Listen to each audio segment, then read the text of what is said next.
ਸਤਿ ਸ਼੍ਰੀ ਅਕਾਲ ਨਮਸਕਾਰ ਤੁਸੀਂ ਦੇਖ ਰਹੇ ਹੋ ਸਾਂਝਾ ਟੀਵੀ ਮੈਂ ਹਾਂ ਤੁਹਾਡੇ ਨਾਲ ਅਰਸ਼ਦੀਪ ਤੇ ਤੁਹਾਡਾ ਸਾਰਿਆਂ ਦਾ ਪ੍ਰੋਗਰਾਮ ਸਟ੍ਰੇਟ ਟਾਕ ਸਿੱਧੀ ਗੱਲ ਦੇ ਵਿੱਚ ਸਵਾਗਤ ਹੈ। ਇਸ ਪ੍ਰੋਗਰਾਮ ਦੇ ਵਿੱਚ ਅਸੀਂ ਗੱਲਬਾਤ ਕਰਦੇ ਹੁੰਨੇ ਆ ਪੰਜਾਬ ਦੇ ਬਾਰੇ, ਭਾਰਤ ਦੇ ਬਾਰੇ, ਕੀ ਕੁਝ ਹੋ ਰਿਹਾ ਉੱਥੇ ਤੇ ਪੂਰੀ ਦੁਨੀਆ ਦੇ ਵਿੱਚ ਵੀ ਕੀ ਕੁਝ ਹੋ ਰਿਹਾ, ਖਾਸ ਕਰਕੇ ਹੁਣ ਜਿਹੜੇ ਹਾਲਾਤ ਬਣੇ ਹੋਏ ਨੇ। ਤੇ ਅੱਜ ਵੀ ਇਸ ਪ੍ਰੋਗਰਾਮ ਦੇ ਵਿੱਚ ਵੱਖ-ਵੱਖ ਖਬਰਾਂ ਦੇ ਉੱਤੇ ਗੱਲਬਾਤ ਹੋਵੇਗੀ ਤੇ ਅੱਜ ਅਸੀਂ ਪੰਜਾਬ ਦੇ ਵਿੱਚ ਕਿਸਾਨ ਜਿਹੜੇ ਸੰਘਰਸ਼ ਕਰ ਰਹੇ ਨੇ, ਕੀ ਹਾਲ ਚਾਲ ਹੈ, ਕਿਸ ਤਰ੍ਹਾਂ ਉੱਥੇ ਸੰਘਰਸ਼ ਜਿਹੜਾ ਹੋ ਰਿਹਾ, ਕਿਉਂਕਿ ਕੈਪਟਨ ਸਰਕਾਰ ਦੇ ਵੱਲੋਂ ਇਜਲਾਸ ਜਿਹੜਾ ਵਿਸ਼ੇਸ਼ ਸੈਸ਼ਨ ਜਿਹੜਾ ਉਹ ਬੁਲਾਇਆ ਜਾ ਰਿਹਾ 19 ਤਰੀਕ ਨੂੰ। ਨਾਲ ਹੁਣ ਅਸੀਂ ਗੱਲਬਾਤ ਕਰਾਂਗੇ ਕਿ ਹੁਣ ਜੇ ਬਾਲੀਵੁੱਡ ਦੀ ਗੱਲ ਕਰੀਏ ਤੇ ਉੱਥੇ ਜਿਹੜੇ ਮੀਡੀਆ ਉਹਦੇ ਖਿਲਾਫ ਲੋਕ ਹੋ ਗਏ ਨੇ, ਬਾਲੀਵੁੱਡ ਖਿਲਾਫ ਹੋ ਗਿਆ ਹੈ। ਨਾਲ ਪੰਜਾਬ ਦੇ ਵਿੱਚ ਅਕਾਲੀ ਦਲ ਵੱਲੋਂ ਜਿਹੜਾ ਮਹਾਂ ਗੱਠਜੋੜਾ ਉਹਦੇ ਵੱਲ ਵਧਣ ਦੇ ਕੀ ਮਾਇਨੇ ਨੇ। ਪੰਜਾਬ ਦੇ ਰਾਜਪਾਲ VP ਬਦਨੌਰ ਜਿਹੜਾ ਉਹਨਾਂ ਦਾ ਪੰਜਾਬ ਦੇ ਵਿੱਚ ਦਖਲਅੰਦਾਜ਼ੀ ਦੇਣਾ ਹੈਗਾ ਉਹ ਵੱਧ ਗਈ ਹੈ, ਕੀ ਕਾਰਨ ਹੋ ਸਕਦੇ ਨੇ। ਇਹ ਸਭ ਮੁੱਦਿਆਂ ਦੇ ਬਾਰੇ ਗੱਲਬਾਤ ਹੋਵੇਗੀ ਤੇ ਮੇਰੇ ਨਾਲ ਅੱਜ ਸਟੂਡੀਓ ਦੇ ਵਿੱਚ ਪਹੁੰਚੇ ਹੋਏ ਨੇ senior journalist mister Harpreet Singh Dhaliwal. ਉਹਨਾਂ ਦਾ ਸਵਾਗਤ ਕਰਦੇ ਹਾਂ ਤੇ ਪ੍ਰੋਗਰਾਮ ਨੂੰ ਅੱਗੇ ਵਧਾਉਂਦੇ ਹਾਂ। ਮਿਸਟਰ ਧਾਲੀਵਾਲ, ਸਵਾਗਤ ਹੈ ਜੀ ਤੁਹਾਡਾ। ਜੀ ਸ਼ੁਕਰੀਆ ਅਰਸ਼ ਜੀ, ਥੈਂਕ ਯੂ। ਕਿਵੇਂ, ਕੀ ਹਾਲ ਚਾਲ ਜੀ?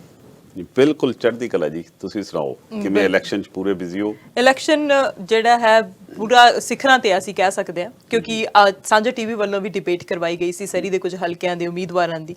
ਸੋ ਇਸ ਵਾਰ ਇਹ ਨਹੀਂ ਪਤਾ ਲੱਗ ਰਿਹਾ ਕਿ ਕਿਹੜੀ ਪਾਰਟੀ ਜਿਹੜੀ ਹੈਗੀ ਉਹ ਬਾਜੀ ਮਾਰ ਜਾਏਗੀ, ਕਿਉਂਕਿ NDP ਸਰਕਾਰ ਵੀ ਵਾਅਦੇ ਤੇ ਵਾਅਦੇ ਕਰ ਰਹੀ ਹੈਗੀ ਹੈ, ਲਿਬਰਲ ਪਾਰਟੀ ਵੀ ਵਾਅਦੇ ਤੇ ਵਾਅਦੇ ਕਰ ਰਹੀ ਹੈਗੀ, ਗ੍ਰੀਨ ਪਾਰਟੀ ਵੀ ਹੁਣ ਵਾਅਦਿਆਂ ਦੀ ਦੌੜ ਦੇ ਵਿੱਚ ਆ ਗਈ ਹੈਗੀ। ਉਹ ਵੀ ਵੱਧ ਤੋਂ ਵੱਧ ਚੜ ਕੇ ਜਿਹੜੇ ਨੇ ਉਹ ਲੋਕਾਂ ਨੂੰ ਆਪਣੀਆਂ ਵੋਟਾਂ ਆਪਣੇ ਹੱਕ ਦੇ ਵਿੱਚ ਕਰਨ ਲਈ ਭਰਮਾਉਣ ਦੀ ਕੋਸ਼ਿਸ਼ ਕਰ ਰਹੇ ਨੇ। ਹੁਣ ਇਹ ਸਾਰੀ ਚੀਜ਼ ਜਿਹੜੀ ਵੋਟਰਾਂ ਦੇ ਉੱਤੇ ਹੈ ਕਿ ਵੋਟਰ ਕਿਸ ਪਾਰਟੀ ਨੂੰ ਵੋਟ ਪਾਉਂਦੇ ਹੈਗੇ ਆ। ਇਨਫੋਰਮੇਸ਼ਨ ਸਹੀ ਹੋਣੀ ਚਾਹੀਦੀ ਹੈ, ਕਿਹੜੀ ਪਾਰਟੀ ਹੱਕ ਦੇ ਵਿੱਚ ਲੜੇਗੀ, ਕਿਹੜੀ ਅਸਲ ਦੇ ਵਿੱਚ ਕੰਮ ਕਰਨ ਵਾਲੀ ਪਾਰਟੀ ਹੈ, ਕਿਹੜਾ ਨੁਮਾਇੰਦਾ ਤੁਹਾਡੀ ਆਵਾਜ਼ ਬਣ ਕੇ ਜਾਏਗਾ ਵਿਕਟੋਰੀਆ ਦੇ ਵਿੱਚ। ਇਹ ਸਭ ਕੁਝ ਦੇਖਣਾ ਜਿਹੜਾ ਲਾਜ਼ਮੀ ਹੈਗਾ ਵੋਟਾਂ ਦੇ ਵਿੱਚ। ਅਸੀਂ ਵੋਟਰਸ ਨੂੰ ਇੱਥੇ ਜਿਹੜੀ ਅਪੀਲ ਵੀ ਕਰ ਦਵਾਂਗੇ ਹਰਪ੍ਰੀਤ ਜੀ ਕਿ ਜਿਹੜੀ ਇਹ VOTING ਹੈਗੀ, ਐਡਵਾਂਸ ਪੋਲ ਹੈਗੀ ਆ, ਆਲਰੇਡੀ ਸਟਾਰਟ ਹੈਗੇ। ਤੁਸੀਂ ਐਡਵਾਂਸ ਪੋਲ ਦੇ ਵਿੱਚ ਤੁਸੀਂ ਜਾ ਕੇ ਜਿਹੜਾ ਹਿੱਸਾ ਲੈ ਸਕਦੇ ਹੋ ਤੇ 24 ਤਰੀਕ ਨੂੰ ਤਾਂ ਵੋਟਾਂ ਹੈ ਹੀ, ਤਾਂ ਉਸ ਦਿਨ ਵੀ ਜਾ ਕੇ ਤੁਸੀਂ ਜਿਹੜੀਆਂ ਵੋਟਾਂ ਉਹ ਪਾ ਸਕਦੇ ਹੈਗੇ ਹੋ।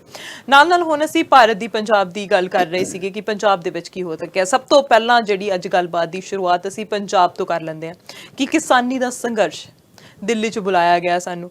ਦਿੱਲੀ ਦੇ ਵਿੱਚ ਪੰਜਾਬ ਦੇ ਜਿਹੜੇ ਕਿਸਾਨ ਦੇ ਯੂਨੀਅਨ ਦੇ ਮੈਂਬਰ ਸੀ ਉਹ ਗਏ, ਪਰ ਉੱਥੇ ਵੀ ਜਿੱਥੇ ਉੱਥੇ ਰਾਜਨਾਥ ਜਿਹੜੇ ਆ ਉਹ ਨਹੀਂ ਪਹੁੰਚੇ, ਉੱਥੇ ਕੇਂਦਰੀ ਖੇਤੀਬਾੜੀ ਮੰਤਰੀ ਨਹੀਂ ਪਹੁੰਚੇ। ਉਸ ਤੋਂ ਬਾਅਦ ਫਿਰ ਵਾਪਸ ਆ ਗਏ ਹੈਗੇ ਤੇ ਹੁਣ ਜਿਹੜੇ ਕੈਪਟਨ ਸਰਕਾਰ ਆ ਉਹਨਾਂ ਨੇ ਵੀ ਇਜਲਾਸ ਬੁਲਾ ਲਿਆ ਹੈਗਾ, ਵਿਸ਼ੇਸ਼ ਸੈਸ਼ਨ ਬੁਲਾ ਲਿਆ। ਤੁਸੀਂ ਸਭ ਨੂੰ ਕਿਸ ਤਰ੍ਹਾਂ ਦੇਖਦੇ ਹੋ? ਅਰਸ਼ ਜੀ, ਕਿਸਾਨ ਪਿਛਲੇ ਲਗਭਗ 3.5 ਹਫ਼ਤਿਆਂ ਤੋਂ ਪੰਜਾਬ ਦੀਆਂ ਸੜਕਾਂ ਤੇ ਰੁਲ ਰਹੇ ਆ ਜਾਂ ਫਿਰ ਆਪਣੀ ਜ਼ਿੰਦਗੀ ਦਾ ਘੋਲ ਰਹੇ ਆ। ਉਹਨਾਂ ਨੂੰ ਪਤਾ ਕਿ ਉਹਨਾਂ ਦਾ ਜਿਹੜਾ ਭਵਿੱਖ ਹੈ ਦਾਅ ਤੇ ਲੱਗਿਆ। ਉਸ ਤੋਂ ਬਾਅਦ 'ਚ ਜਦੋਂ ਕੇਂਦਰ ਸਰਕਾਰ ਨੇ ਇਸ ਬਿੱਲ ਨੂੰ ਕਾਨੂੰਨ ਦੇ ਰੂਪ 'ਚ ਬਣਾਇਆ, ਦੋਵੇਂ ਸਦਨਾਂ 'ਚ ਪਾਸ ਹੋ ਗਿਆ, ਪੰਜਾਬ ਦੇ ਲੋਕ ਅੱਗੇ ਨਾਲੋਂ ਜਾਗਰੂਕ ਹੋਏ। ਉਹਨਾਂ ਨੂੰ ਪਤਾ ਲੱਗ ਗਿਆ ਕਿ ਅਸਲ 'ਚ ਕਾਨੂੰਨ ਸਾਡਾ ਫਾਇਦਾ ਕਰਨ ਦੀ ਬਜਾਏ ਸਾਡੀਆਂ ਜੜ੍ਹਾਂ ਨੂੰ ਤੇਲ ਦਊਗਾ। ਪ੍ਰੋਟੈਸਟ ਸ਼ੁਰੂ ਹੋ ਗਏ, ਸੜਕਾਂ ਤੇ ਬਹਿ ਗਏ। ਪੰਜਾਬ ਦੇ ਵਿੱਚ 22 ਜ਼ਿਲ੍ਹੇ ਨੇ, ਪਰ 33 ਥਾਂ ਤੇ ਪ੍ਰੋਟੈਸਟ ਹੋ ਰਹੇ ਆ। ਇੱਕ ਥਾਂ ਹੋ ਜੇ ਫਿਰ ਤਾਂ ਮੰਨ ਲਈਏ, ਫਿਰ ਤਾਂ ਆਪਾਂ ਕਹਿ ਦਈਏ ਕਿ ਹਾਂਜੀ ਵੀ ਭਾਈ ਇਹਨਾਂ ਨੂੰ ਪਤਾ ਨਹੀਂ ਹੈ। 2 ਥਾਂ ਤੇ ਹੋ ਜੇ ਆਪਾਂ ਕਹਿ ਦਈਏ ਵੀ ਹੋ ਸਕਦਾ ਸਿਆਸਤ ਕਰਦੇ ਹੋਣ। 3 ਥਾਂ ਤੇ ਹੋਵੇ ਅਗਲਾ ਕਹਿੰਦਾ ਵੀ ਦੇਖੋ ਦੇਖੀ 4 ਦਿਨਾਂ 'ਚ ਬਹਿ ਜਾਣਗੇ। ਪਰ ਜਿਸ ਤਰੀਕੇ ਨਾਲ ਕਿਸਾਨ ਭਾਈਚਾਰਾ, ਛੋਟਾ ਬੱਚਾ 4-5 ਸਾਲ ਤੋਂ ਲੈ ਕੇ ਗੋਦੀ ਕੁਛੜੇ ਚੱਕੀਆਂ ਬੀਬੀਆਂ ਔਰ ਨੌਜਵਾਨ ਮੁੰਡੇ ਕੁੜੀਆਂ, ਕਾਲਜਾਂ ਦੇ, ਯੂਨੀਵਰਸਿਟੀਆਂ ਦੇ ਔਰ ਕਿਸਾਨ ਭਾਈਚਾਰੇ ਜਿਹੜੇ ਸਾਡੇ ਬਜ਼ੁਰਗ ਨੇ, ਜਿਹੜੇ ਤਜਰਬੇਦਾਰ ਨੇ, ਉਸ ਤੋਂ ਇਲਾਵਾ ਕਿਸਾਨ ਜਥੇਬੰਦੀਆਂ, ਸਾਰੀਆਂ ਜਦੋਂ ਸੜਕ ਤੇ ਬੈਠੀਆਂ ਹੋਣ, ਫਿਰ ਸਾਨੂੰ ਇਸ ਗੱਲ ਨੂੰ ਸਮਝ ਲੈਣਾ ਚਾਹੀਦਾ ਹੈ ਕਿ ਜਿਹੜੀ ਕੇਂਦਰ ਸਰਕਾਰ ਨੇ ਸਾਡੇ ਤੇ ਇਹ ਕਾਨੂੰਨ ਥੋਪਿਆ, ਮੈਂ ਨਹੀਂ ਕਹਿੰਦਾ ਪਾਸ ਕੀਤਾ, ਜਿਹੜਾ ਕਾਨੂੰਨ ਧੱਕੇ ਨਾਲ ਥੋਪਿਆ ਉਸ ਦੇ ਖਿਲਾਫ ਲੋਕਾਂ 'ਚ ਰੰਜ ਹੈ। ਪਰ ਦੂਜੇ ਪਾਸੇ ਜਿਹੜੀ ਕੇਂਦਰ ਦੇ ਵਿੱਚ ਸੱਤਾਧਾਰੀ ਧਿਰ ਬੈਠੀ ਹੈ, ਉਹਨੂੰ ਲੱਗਦਾ ਕਿ ਸਾਡੇ ਕੋਲ 300 ਤੋਂ ਉੱਪਰ ਵੱਧ ਸੀਟਾਂ ਨੇ ਤੇ ਉਹ ਲੋਕਤੰਤਰ ਦੀ ਵਜ੍ਹਾ ਇਸ ਤਰੀਕੇ ਨਾਲ ਤਾਨਾਸ਼ਾਹੀ ਰਵੱਈਆ ਅਪਣਾਉਣ ਦੀ ਕੋਸ਼ਿਸ਼ ਕਰ ਰਹੀ ਹੈ। ਉਹਦੇ ਨਾਲ ਸਥਿਤੀ ਅਸਲ 'ਚ ਅੱਗੇ ਤੋਂ ਅੱਗੇ ਖਰਾਬ ਹੁੰਦੀ ਜਾ ਰਹੀ ਹੈ। ਹੁਣ ਕਿਸਾਨ ਜਥੇਬੰਦੀਆਂ ਜਦੋਂ ਸੜਕ ਤੇ ਬੈਠੀਆਂ, ਪਹਿਲਾਂ ਤਾਂ ਉੱਥੋਂ ਇੱਕ ਚਿੱਠੀ ਆਉਂਦੀ ਆ। ਚਿੱਠੀ ਦੇ ਵਿੱਚ ਕਿਹਾ ਜਾਂਦਾ ਤੁਸੀਂ ਆਓ, ਅਸੀਂ ਤੁਹਾਡੇ ਸ਼ੰਕੇ ਨਿਵਾਰਨ ਕਰਾਂਗੇ। ਅਸੀਂ ਜਿਹੜੇ ਕਾਨੂੰਨ ਨੇ ਉਹ ਨਹੀਂ ਅਸੀਂ ਪਿੱਛੇ ਹਟਣੇ, ਉਹਨਾਂ ਤੇ ਅਸੀਂ ਕੋਈ ਨਹੀਂ ਚਰਚਾ ਕਰਨੀ। ਤੁਸੀਂ ਆਓ, ਉੱਥੇ ਸਾਡੇ ਚੱਲਦੀ ਹੋਊਗੀ ਕਲਾਸ, ਤੁਹਾਨੂੰ ਸਮਝਾ ਦਿਆਂਗੇ। ਕਿਸਾਨਾਂ ਨੇ ਕਿਹਾ ਇਹ ਨਹੀਂ ਗੱਲ ਚੱਲਣੀ, ਅਸੀਂ ਇਸ ਤਰੀਕੇ ਨਾਲ ਗੱਲ ਕਿਸੇ ਨਾਲ ਕਰਨੀ ਹੈ। ਫਿਰ ਖੇਤੀ ਮੰਤਰੀ ਦੇ ਜਿਹੜਾ ਪ੍ਰਿੰਸੀਪਲ ਸੈਕਟਰੀ ਹੈ ਜਾਂ ਸਕੱਤਰ ਹੈ, ਉਸ ਦੇ ਵੱਲੋਂ ਇੱਕ ਚਿੱਠੀ ਆਉਂਦੀ ਹੈ ਕਿ ਅਸੀਂ ਤੁਹਾਡੇ ਨਾਲ ਬੈਠਣਾ ਚਾਹੁੰਦੇ ਹਾਂ, ਬੈਠ ਕੇ ਗੱਲ ਕਰਨਾ ਚਾਹੁੰਦੇ ਹਾਂ, ਤਾਂ ਜੋ ਅਸੀਂ ਸਮਝ ਲਈਏ ਕਿ ਤੁਹਾਡੀਆਂ ਤਕਲੀਫਾਂ ਕੀ ਨੇ। ਗੱਲ ਦੇਖਣ ਨੂੰ ਤਾਂ ਬੜੀ ਚੰਗੀ ਲੱਗਦੀ ਹੈ, ਪਰ ਇਹਦੇ ਪਿੱਛੇ ਅਰਸ਼ ਜਿਹੜੀ ਅਸਲ ਕਹਾਣੀ ਹੈ, ਜਿਸ ਦਿਨ ਕਿਸਾਨਾਂ ਦੀ ਉਹਨਾਂ ਨਾਲ ਮੀਟਿੰਗ ਹੋਣੀ ਹੈ, ਉਹ ਤੋਂ ਇੱਕ ਦਿਨ ਪਹਿਲਾਂ ਉਹੀ ਸਕੱਤਰ ਪੰਜਾਬ ਸਰਕਾਰ ਦੇ ਜਿਹੜਾ ਕ੍ਰਿਸ਼ੀ ਵਿਭਾਗ ਹੈ ਉਸ ਦੇ ਨਾਲ ਕੰਟੈਕਟ ਕਰਦਾ, ਆਖੇ ਜੀ ਕਿਸਾਨਾਂ ਨੇ ਸਾਡੇ ਕੋਲੇ ਆਉਣਾ ਹੈ, ਸਾਨੂੰ ਦੱਸੋ ਇਹ ਮੰਡੀਕਰਨ ਬੋਰਡ ਕੀ ਹੁੰਦਾ, ਸਾਨੂੰ ਦੱਸੋ ਇਹ FCI ਤੇ MSP ਦਾ ਕੀ ਰੋਲ ਹੁੰਦਾ ਹੈ। ਜਿਹੜੇ ਲੋਕਾਂ ਨੂੰ ਇਸ ਲੈਵਲ ਤੱਕ ਪਤਾ ਨਹੀਂ ਹੈ, ਉਹ ਸਾਡੇ ਕਿਸਾਨਾਂ ਦੀਆਂ ਸਮੱਸਿਆਵਾਂ ਸੁਲਝਾਉਣਗੇ। ਇੱਥੋਂ ਇਹ ਗੱਲ ਸਪਸ਼ਟ ਹੋ ਜਾਂਦੀ ਹੈ ਕਿ ਇਹਨਾਂ ਨੇ ਸਿਰਫ ਤੇ ਸਿਰਫ ਜਿਹੜੇ ਧੰਨੇਸ਼ਾਹ, ਜਿਹੜੇ 5-4 ਵੱਡੇ ਘਰਾਣੇ ਦੇਸ਼ ਦੇ ਵਿੱਚ ਇਹਨਾਂ ਦੀ ਸਰਕਾਰ ਚਲਾ ਰਹੇ ਨੇ, ਉਹਨਾਂ ਦੇ ਇਸ਼ਾਰੇ ਤੇ, ਉਹਨਾਂ ਦੀ ਡਰਾਫਟਿੰਗ ਤੇ, ਉਹਨਾਂ ਦੇ ਹੁਕਮਾਂ ਤੇ ਇਹਨਾਂ ਨੇ ਫੁੱਲ ਚਾੜਦੇ ਹੋਏ ਇਨ ਬਿਨ ਆਪਣੀ ਤਾਕਤ ਨਾਲ ਬਿੱਲ ਪਾਸ ਕਰ ਦਿੱਤਾ ਹੈ। ਪਤਾ ਇਹਨਾਂ ਨੂੰ ਵੀ ਕੁਝ ਨਹੀਂ ਹੈ। ਹੁਣ ਇਹਨਾਂ ਨੂੰ ਲੱਗਦਾ ਕਿ ਸੱਤਾ ਦੀ ਤਾਕਤ ਦੇ ਵਿੱਚ ਅਸੀਂ ਧੱਕੇ ਨਾਲ ਇਹਨਾਂ ਤੇ ਥੋਪ ਦਿਆਂਗੇ। ਉਹਨਾਂ ਹਾਲਾਤਾਂ ਦੇ ਵਿੱਚ ਕਿਸਾਨ ਜਥੇਬੰਦੀਆਂ ਦਾ ਜਿਹੜਾ ਵਿਦਰੋਹ ਸੀ ਜਾਂ ਰੋਸ ਸੀ, ਉਹ ਹੋਰ ਉਗਰ ਹੋਇਆ। ਉਸ ਮਾਮਲੇ 'ਚ ਨਾਲ ਨਾਲ ਸਿਆਸਤ ਹੋਣੀ ਲਾਜ਼ਮੀ ਹੈ, ਕਿਉਂਕਿ ਪੰਜਾਬ ਦੇ ਵਿੱਚ ਇਸ ਵੇਲੇ ਕਿਸਾਨ ਮੁੱਖ ਧੁਰਾ ਬਣੇ ਹੋਏ ਨੇ। ਜਿਹੜੀਆਂ ਰਾਜਨੀਤਿਕ ਪਾਰਟੀਆਂ ਸਾਰੀਆਂ ਹਾਸ਼ੀਏ ਤੇ ਨੇ, ਭਾਵੇਂ ਕੋਈ ਵੀ ਦਾਅਵਾ ਤੇ ਵਾਅਦਾ ਕਰੀ ਜਾਵੇ ਕਿ ਸਾਡੇ ਵਰਗਾ ਕਿਸਾਨਾਂ ਦਾ ਹਤੈਸ਼ੀ ਕੋਈ ਨਹੀਂ, ਪਰ ਗਰਾਊਂਡ ਲੈਵਲ ਤੇ ਲੱਗਦਾ ਕਿ ਕਿਸਾਨ ਸੰਘਰਸ਼ ਨੂੰ ਮੰਗਾ ਕੇ ਇਹ ਰਾਜਨੀਤਿਕ ਪਾਰਟੀਆਂ ਆਪਣੀਆਂ ਰੋਟੀਆਂ ਸੇਕਣੀ ਚਾਹੁੰਦੀਆਂ ਨੇ। ਹਰ ਪਾਰਟੀ ਇਹੀ ਕੋਸ਼ਿਸ਼ ਲੱਗੀ ਹੋਈ ਹੈ ਕਰਨ ਵੀ ਕਿਸਾਨਾਂ ਤੋਂ ਵੱਡਾ ਸਾਡਾ ਹਮਦਰਦ ਕੋਈ ਨਹੀਂ, ਪਰ ਜਦ ਇਹਨਾਂ ਦਾ ਇਤਿਹਾਸ ਦੇਖਦੇ ਆ ਉੱਥੇ ਲੱਗਦਾ ਕਿ ਇਹਨਾਂ ਚੋਂ ਖੜਿਆ ਵੀ ਕਿਸਾਨਾਂ ਨਾਲ ਕੋਈ ਨਹੀਂ। ਹੁਣ ਕਿਸਾਨਾਂ ਦੇ ਪ੍ਰੈਸ਼ਰ ਦੇ ਥੱਲੇ ਆ ਕੇ ਜਾਂ ਕਿਸਾਨਾਂ ਨੇ ਅਲਟੀਮੇਟਮ ਦਿੱਤਾ ਕਿ ਤੁਸੀਂ ਸਦਨ ਸੱਦੋ। ਇਹ ਗੱਲ ਮੈਂ ਦੇਖੋ ਇੱਥੇ ਨਾਲ ਇੱਕ ਗੱਲ ਕਹਿਣੀ ਚਾਹੁੰਦਾ ਕਿ ਹਾਂ, ਕਾਂਗਰਸ ਨੇ ਸਦਨ 'ਚ ਸੈਸ਼ਨ ਸੱਦ ਲਿਆ 19 ਤਰੀਕ ਦਾ, ਪਰ ਉਸ ਦੇ ਵਿੱਚ ਉਹਨਾਂ ਦੀ ਤਿਆਰੀ ਕਰਨੀ ਇਹ ਲਾਜ਼ਮੀ ਸੀ, ਕਿਉਂਕਿ ਜਦੋਂ ਐਡਾ ਵੱਡਾ ਬਿੱਲ ਲੈ ਕੇ ਆਉਣਾ ਕੇਂਦਰ ਸਰਕਾਰ ਦੇ ਖਿਲਾਫ, ਜਦੋਂ ਆਪਾਂ ਮਤਾ ਪਾਉਣਾ ਤਾਂ ਉਹਦੇ 'ਚ ਕੱਚ ਨਹੀਂ ਰਹਿਣੀ ਚਾਹੀਦੀ। ਦੂਜੀਆਂ ਜਦੋਂ ਇਹ ਪਤਾ ਲੱਗਿਆ, ਪੱਤਰਕਾਰਾਂ ਨੂੰ ਵੀ ਪਤਾ ਲੱਗ ਗਿਆ ਕਿ ਸੈਸ਼ਨ ਸੱਦਣਾ ਹੈ, ਉੱਧਰੋਂ ਫਿਰ ਸਰਦਾਰ ਸੁਖਬੀਰ ਸਿੰਘ ਬਾਦਲ ਸ਼ਾਮ ਨੂੰ ਐਲਾਨ ਕਰਤਾ ਵੀ ਕੱਲ ਨੂੰ ਇਹਨਾਂ ਦੀ ਕੈਬਨਿਟ ਦੀ ਮੀਟਿੰਗ ਹੈ, ਵੀ ਆਪਾਂ ਤਾਂ ਜਾਂਦੀ ਗੰਗਾ 'ਚ ਹੱਥ ਧੋ ਲਈਏ। ਸੁਖਬੀਰ ਸਿੰਘ ਬਾਦਲ ਕਹਿੰਦੇ ਗੱਲ ਸੁਣੋ ਜੀ, ਜੇ ਸੈਸ਼ਨ ਨਾ ਸੱਦਿਆ ਅਸੀਂ ਕੁਰਬਾਨੀ ਕਰ ਜਾਾਂਗੇ। ਹੁਣ ਉਹਨਾਂ ਦੀ ਜਿਹੜੀ ਕੁਰਬਾਨੀ ਹੈ ਸਭ ਨੂੰ ਪਤਾ ਹੈ ਕਿ ਉਹਨਾਂ ਨੇ ਕੱਲ ਨੂੰ ਪਾਰਲੀਮੈਂਟ ਜਿਹੜੀ ਆਪਣੀ ਕੈਬਨਿਟ ਦੀ ਮੀਟਿੰਗ ਆ ਉਹਦੇ 'ਚ ਐਲਾਨ ਕਰ ਦੇਣਾ, ਉਹਨਾਂ ਨੇ ਕਰਤਾ। ਹੁਣ 19 ਤਰੀਕ ਨੂੰ ਇਹ ਗੱਲ ਦੇਖਣ ਵਾਲੀ ਹੋਊਗੀ। ਦੇਖੋ ਨੋ ਡਾਊਟ ਹੈ ਕਿ ਸਾਰੀਆਂ ਰਾਜਨੀਤਿਕ ਪਾਰਟੀਆਂ ਇੱਕਮਤ ਹੋ ਕੇ ਇਸ ਦੇ ਵਿੱਚ ਇਸ ਬਿੱਲ ਨੂੰ ਪਾਸ ਕਰਨਗੀਆਂ, ਪਰ ਮੈਨੂੰ ਲੱਗਦਾ ਕਿ ਇਹ ਰਾਜਨੀਤਿਕ ਪਾਰਟੀਆਂ ਜਿਹੜੀਆਂ ਇਹ ਕੋਸ਼ਿਸ਼ ਕਰ ਰਹੀਆਂ ਨੇ, ਕਦੇ ਤਾਂ ਰਵਨੀਤ ਬਿੱਟੂ ਉਹਦੇ ਤੇ ਸਿਆਸਤ ਕਰਨ ਦੀ ਕੋਸ਼ਿਸ਼ ਕਰਦਾ, ਕਦੇ ਬਿਕਰਮ ਮਜੀਠੀਆ ਸਿਆਸਤ ਕਰਨ ਦੀ ਕੋਸ਼ਿਸ਼ ਕਰਦਾ, ਕਦੇ ਆਮ ਆਦਮੀ ਪਾਰਟੀ ਵਾਲੇ ਕਹਿੰਦੇ ਜੀ ਅਸੀਂ ਤਾਂ ਕਿਸਾਨਾਂ ਦੇ ਪਿੱਛੇ ਜਾ ਕੇ ਬਹਿ ਜਾਾਂਗੇ ਜੀ, ਬੈਠਦਾ ਕੋਈ ਵੀ ਨਹੀਂ। ਇਹਨਾਂ 'ਚੋਂ ਕੋਈ ਵੀ ਲੀਡਰ ਦੱਸੇ ਕਿਸਾਨਾਂ ਦੇ ਸੰਘਰਸ਼ ਪਿਛਲੀ ਪੀੜ੍ਹੀ ਤੇ ਜਾ ਕੇ ਕੋਈ ਬੈਠਿਆ? ਸਾਰੇ ਦੇ ਸਾਰੇ ਉਹਨੂੰ ਗ੍ਰੈਬ ਕਰਨ ਦੀ ਕੋਸ਼ਿਸ਼ ਕਰ ਰਹੇ ਨੇ। ਔਰ ਇਸ ਪ੍ਰਤੀ ਮੈਨੂੰ ਲੱਗਦਾ ਕਿ ਕਿਸਾਨ ਜਥੇਬੰਦੀਆਂ ਹੁਣ ਜਾਗਰੂਕ ਨੇ। ਉਹਨਾਂ 'ਚੋਂ ਚਾਹੇ 31 'ਚੋਂ 29 ਰਹਿ ਗਈਆਂ ਸੀ, 29 'ਚੋਂ ਉਗਰਾਹਾਂ ਗਰੁੱਪ ਵੀ ਜਿਸ ਤਰੀਕੇ ਨਾਲ ਆਪਣਾ ਇੱਕ ਅਲੱਗ ਰੋਲ ਪਲੇ ਕਰ ਰਿਹਾ ਹੈ, ਉਹ 28 ਦੀਆਂ 28 ਜਿਹੜੀਆਂ ਪਾਰਟੀਆਂ ਨੇ ਉਹ ਅਜੇ ਇਕਜੁੱਟ ਨੇ। ਸੋ 19 ਤਰੀਕ ਨੂੰ ਜਿਹੜਾ ਮਤਾ ਪਊਗਾ, ਉਸ ਮਤੇ ਤੋਂ ਫਿਰ ਆਪਾਂ ਨੂੰ ਅਗਲੀ ਦਿਸ਼ਾ ਪਤਾ ਲੱਗੂਗੀ। ਹਾਲਾਂਕਿ ਆਪਾਂ ਨੂੰ ਇਹ ਗੱਲ ਵੀ ਸਮਝ ਆ ਰਹੀ ਹੈ ਕਿ ਕੇਂਦਰ ਦੇ ਵਿੱਚ ਬੈਠੀ ਸੱਤਾਧਾਰੀ ਧਿਰ ਭਾਵੇਂ ਕਹੀ ਜਾਂਦੀ ਹੋਵੇ ਅਸੀਂ ਕਿਸਾਨਾਂ ਦੇ ਹਮਦਰਦ ਆ, ਚਾਹੇ ਕਹੀ ਜਾਵੇ ਅਸੀਂ ਕਿਸਾਨਾਂ ਦੇ ਆਮਦਨ ਵਧਾ ਦੇਣੀ ਹੈ, ਪਰ ਜਿਸ ਤਰੀਕੇ ਨਾਲ ਉਹਨਾਂ ਨੇ ਆਪਣੇ 8 ਮੰਤਰੀ ਔਰ ਅਲੱਗ-ਅਲੱਗ ਵਰਚੁਅਲ ਜਿਹੜੀਆਂ ਉਹ ਉੱਥੋਂ ਕਾਨਫਰੰਸਾਂ ਕਰ ਰਹੇ ਨੇ, ਜਿਸ ਤਰੀਕੇ ਨਾਲ ਉਹ ਗੱਲਾਂ ਬਾਤਾਂ ਕਰ ਰਹੇ ਨੇ, ਉੱਥੋਂ ਉਹਨਾਂ ਦੀ ਨੀਤ ਸਾਫ਼ ਹੈ। ਇਸ ਕਰਕੇ ਆਉਂਦਾ ਭਵਿੱਖ ਮੈਨੂੰ ਕਾਫੀ ਸੰਘਰਸ਼ਮਈ ਪੰਜਾਬ ਦੇ ਵਿੱਚ ਨਜ਼ਰ ਆਉਂਦਾ, ਜਿਹਦੇ ਵਿੱਚ ਸਾਰਾ ਪੰਜਾਬ ਇੱਕ ਪਾਸੇ ਖੜਾ ਹੈ, ਕੇਂਦਰ ਸਰਕਾਰ ਇੱਕ ਪਾਸੇ ਖੜੀ। ਜੀ ਬਿਲਕੁਲ, ਕਿਉਂਕਿ ਜਦੋਂ ਸਰਕਾਰ ਦੇ ਹੱਥ ਵਿੱਚ ਪਾਵਰ ਹੁੰਦੀ ਹੈ ਤਾਂ ਉਹ ਕਿਸੇ ਦੀ ਵੀ ਨਹੀਂ ਸੁਣਦੇ। ਉਹ ਨਹੀਂ ਦੇਖਦੇ ਕਿ ਕਿਹੜੇ ਵਰਗ ਨੂੰ ਕਿਹੜਾ ਨੁਕਸਾਨ ਝੱਲਣਾ ਪੈ ਰਿਹਾ, ਉਹਨਾਂ ਦੇ ਉੱਤੇ ਕਿਹੜਾ ਤਸ਼ੱਦਦ ਹੋ ਰਿਹਾ ਹੈਗਾ। ਹੁਣ ਜੇ ਸਰਕਾਰਾਂ ਦੀ ਗੱਲ ਕਰਦੇ ਹਾਂ ਤੇ ਸਰਕਾਰਾਂ ਤਾਂ ਮੈਨੂੰ ਲੱਗਦਾ ਕਿ 2022 ਦੀਆਂ ਚੋਣਾਂ ਨੂੰ ਉਡੀਕਦੀਆਂ ਨੇ। ਉਹਨਾਂ ਨੂੰ ਇਹ ਹੈ ਕਿ ਅਸੀਂ ਪਾਵਰ ਗ੍ਰੈਬ ਕਰ ਲਈਏ, ਅਸੀਂ ਲੋਕਾਂ ਦੀ ਹਮਦਰਦੀ ਜਿੱਤ ਲਈਏ, ਕਿ ਇਹ ਸਾਡੀ ਲੋਕਾਂ ਦੀ ਸਰਕਾਰ ਹੈਗੀ ਹੈ। ਪਰ ਹਰ ਕੋਈ ਇਹਦੇ ਵਿੱਚ ਵੀ ਪੋਲਿਟਿਕਸ ਜਿਹੜੀ ਇਨਵੋਲਵ ਕਰਨ ਦੀ ਕੋਸ਼ਿਸ਼ ਕਰ ਰਿਹਾ ਹੈਗਾ। ਹੁਣ ਅਸੀਂ ਵੱਡੀਆਂ ਕੰਪਨੀਆਂ ਦੀ ਗੱਲ ਕੀਤੀ ਸੀਗੀ, ਹੁਣ ਅਸੀਂ ਪਿਛਲੇ ਐਪੀਸੋਡ ਦੇ ਵਿੱਚ ਵੀ ਗੱਲ ਕੀਤੀ ਸੀ ਕਿ ਵੱਡੇ ਰਿਲਾਇੰਸ ਦੇ ਜਿਹੜੇ ਪੰਪ ਹੈਗੇ ਆ, ਪੈਟਰੋਲ ਪੰਪ ਹੈਗੇ ਆ, ਉਹ ਸਾਰੇ ਵੱਡੀਆਂ ਕੰਪਨੀਆਂ ਦੇ, ਉਹ ਵੀ ਹੁਣ ਜੇ ਬਾਦਲਾਂ ਦੇ ਨਾਂ ਦੀ ਗੱਲ ਕਰੀਏ, ਵੱਡੇ ਨੇਤਾਵਾਂ ਦੀ ਗੱਲ ਕਰੀਏ, ਉਹਨਾਂ ਦੇ ਕੋਲ ਹੈਗੇ, ਉਹਨਾਂ ਦੇ ਅੰਡਰ ਚੱਲਦੇ ਹੈਗੇ। ਕੀ ਉਹ ਬੰਦ ਕਰਾਉਣਗੇ ਆਉਣ ਵਾਲੇ ਸਾਲਾਂ ਦੇ ਵਿੱਚ? ਕੀ ਉਹ ਕਹਿਣਗੇ ਕਿ ਸਿਰਫ ਪੰਜਾਬ ਦੇ ਵਿੱਚ ਅਸੀਂ ਜਿਹੜੇ ਲੋਕਲ ਹੈਗੇ ਆ ਜਾਂ ਉਹਨਾਂ ਨੂੰ ਮੌਕਾ ਦੇਵਾਂਗੇ, ਅਸੀਂ ਵੱਡੀਆਂ ਕੰਪਨੀਆਂ ਨੂੰ ਨਹੀਂ ਮੌਕਾ ਦੇਵਾਂਗੇ? ਤਾਂ ਇਹ ਬਹੁਤ ਵੱਡੇ ਸਵਾਲ ਹੈਗੇ ਨੇ, ਅੱਗੇ ਜਾ ਕੇ ਲੋਕ ਪੁੱਛ ਸਕਦੇ ਨੇ ਕਿ ਕੀ ਕੁਝ ਸਰਕਾਰ ਜਿਹੜੀ ਕਰੇਗੀ ਪੰਜਾਬ ਦੇ ਲਈ ਤੇ ਪੰਜਾਬ ਦੇ ਆਉਣ ਵਾਲੇ ਭਵਿੱਖ ਦੇ ਲਈ। ਜੇ ਹੁਣ ਅਸੀਂ ਪੰਜਾਬ ਦੇ ਨਾਲ ਹੁਣ ਅਸੀਂ ਪੰਜਾਬ ਦੇ ਰਾਜਪਾਲ ਦੀ ਗੱਲ ਕਰੀਏ ਵੀਪੀ ਬਦਨੌਰ, ਹਾਲ ਹੀ ਦੇ ਨਾਲ ਦੇ ਵਿੱਚ ਦੇਖਿਆ ਕਿ ਉਹ ਪੰਜਾਬ ਦੇ ਵਿੱਚ ਜਿਹੜੀ ਇੱਕਦਮ ਦਖਲਅੰਦਾਜ਼ੀ ਉਹਨਾਂ ਦੀ ਵੱਧ ਗਈ ਹੈ। ਉਸ ਚੀਜ਼ ਨੂੰ, ਸਾਰੀ ਖਬਰ ਨੂੰ ਤੁਸੀਂ ਕਿਸ ਤਰ੍ਹਾਂ ਦੇਖਦੇ ਹੋ? ਉਹਦਾ ਅਸਲ 'ਚ ਵੈਸੇ ਤਾਂ ਸਾਨੂੰ ਸ਼ੁਰੂ ਤੋਂ ਹੀ ਖਤਰਾ ਹੈ, ਕਿਉਂਕਿ ਜਿਸ ਤਰੀਕੇ ਨਾਲ ਮੌਜੂਦਾ ਸੱਤਾਧਾਰੀ ਜਿਹੜੀ ਕੇਂਦਰ ਦੇ ਵਿੱਚ ਬੈਠੀ ਹੈ ਜੀ, ਜਿਵੇਂ ਉਹਨਾਂ ਨੇ ਨਾਰਾ 2014 ਚ ਲਾਇਆ ਸੀ ਕਿ ਕਾਂਗਰਸ ਮੁਕਤ ਭਾਰਤ, ਉਹਦੇ ਚ ਮਕਸਦ ਉਹਨਾਂ ਦਾ ਇਹ ਸੀ ਵੀ ਕਾਂਗਰਸ ਨੂੰ ਭਾਰਤ ਦੇ ਵਿੱਚੋਂ ਖਤਮ ਕਰ ਦਿੱਤਾ ਜਾਵੇ ਤੇ ਬੀਜੇਪੀ ਇਸ ਜਿਹੜੀ ਆਰਐਸਐਸ ਦੀ ਸੋਚ ਹੈ ਇਹਨੂੰ ਸਾਰੇ ਮੁਲਕ ਨੂੰ ਲੈ ਕੇ ਜਾਵੇ। ਕਹਿਣ ਦਾ ਭਾਵ ਇਹ ਕਿ ਚਾਹੇ ਸਿੱਧੇ, ਚਾਹੇ ਗਾਹੇ, ਚਾਹੇ ਬਗਾਹੇ, ਉਹ ਇਹ ਗੱਲ ਦੀ ਕੋਸ਼ਿਸ਼ ਨੇ ਕਿ ਇਹਨੂੰ ਹਿੰਦੂ ਰਾਸ਼ਟਰ ਬਣਾ ਦਿੱਤਾ ਜਾਵੇ, ਇੱਥੇ ਸਾਰੀ ਦੀ ਸਾਰੀ ਆਰਐਸਐਸ ਦੀ ਜਿਹੜੀ ਆਈਡੀਓਲੋਜੀ ਹੈ ਉਹ ਅਡਾਪਟ ਹੋਵੇ।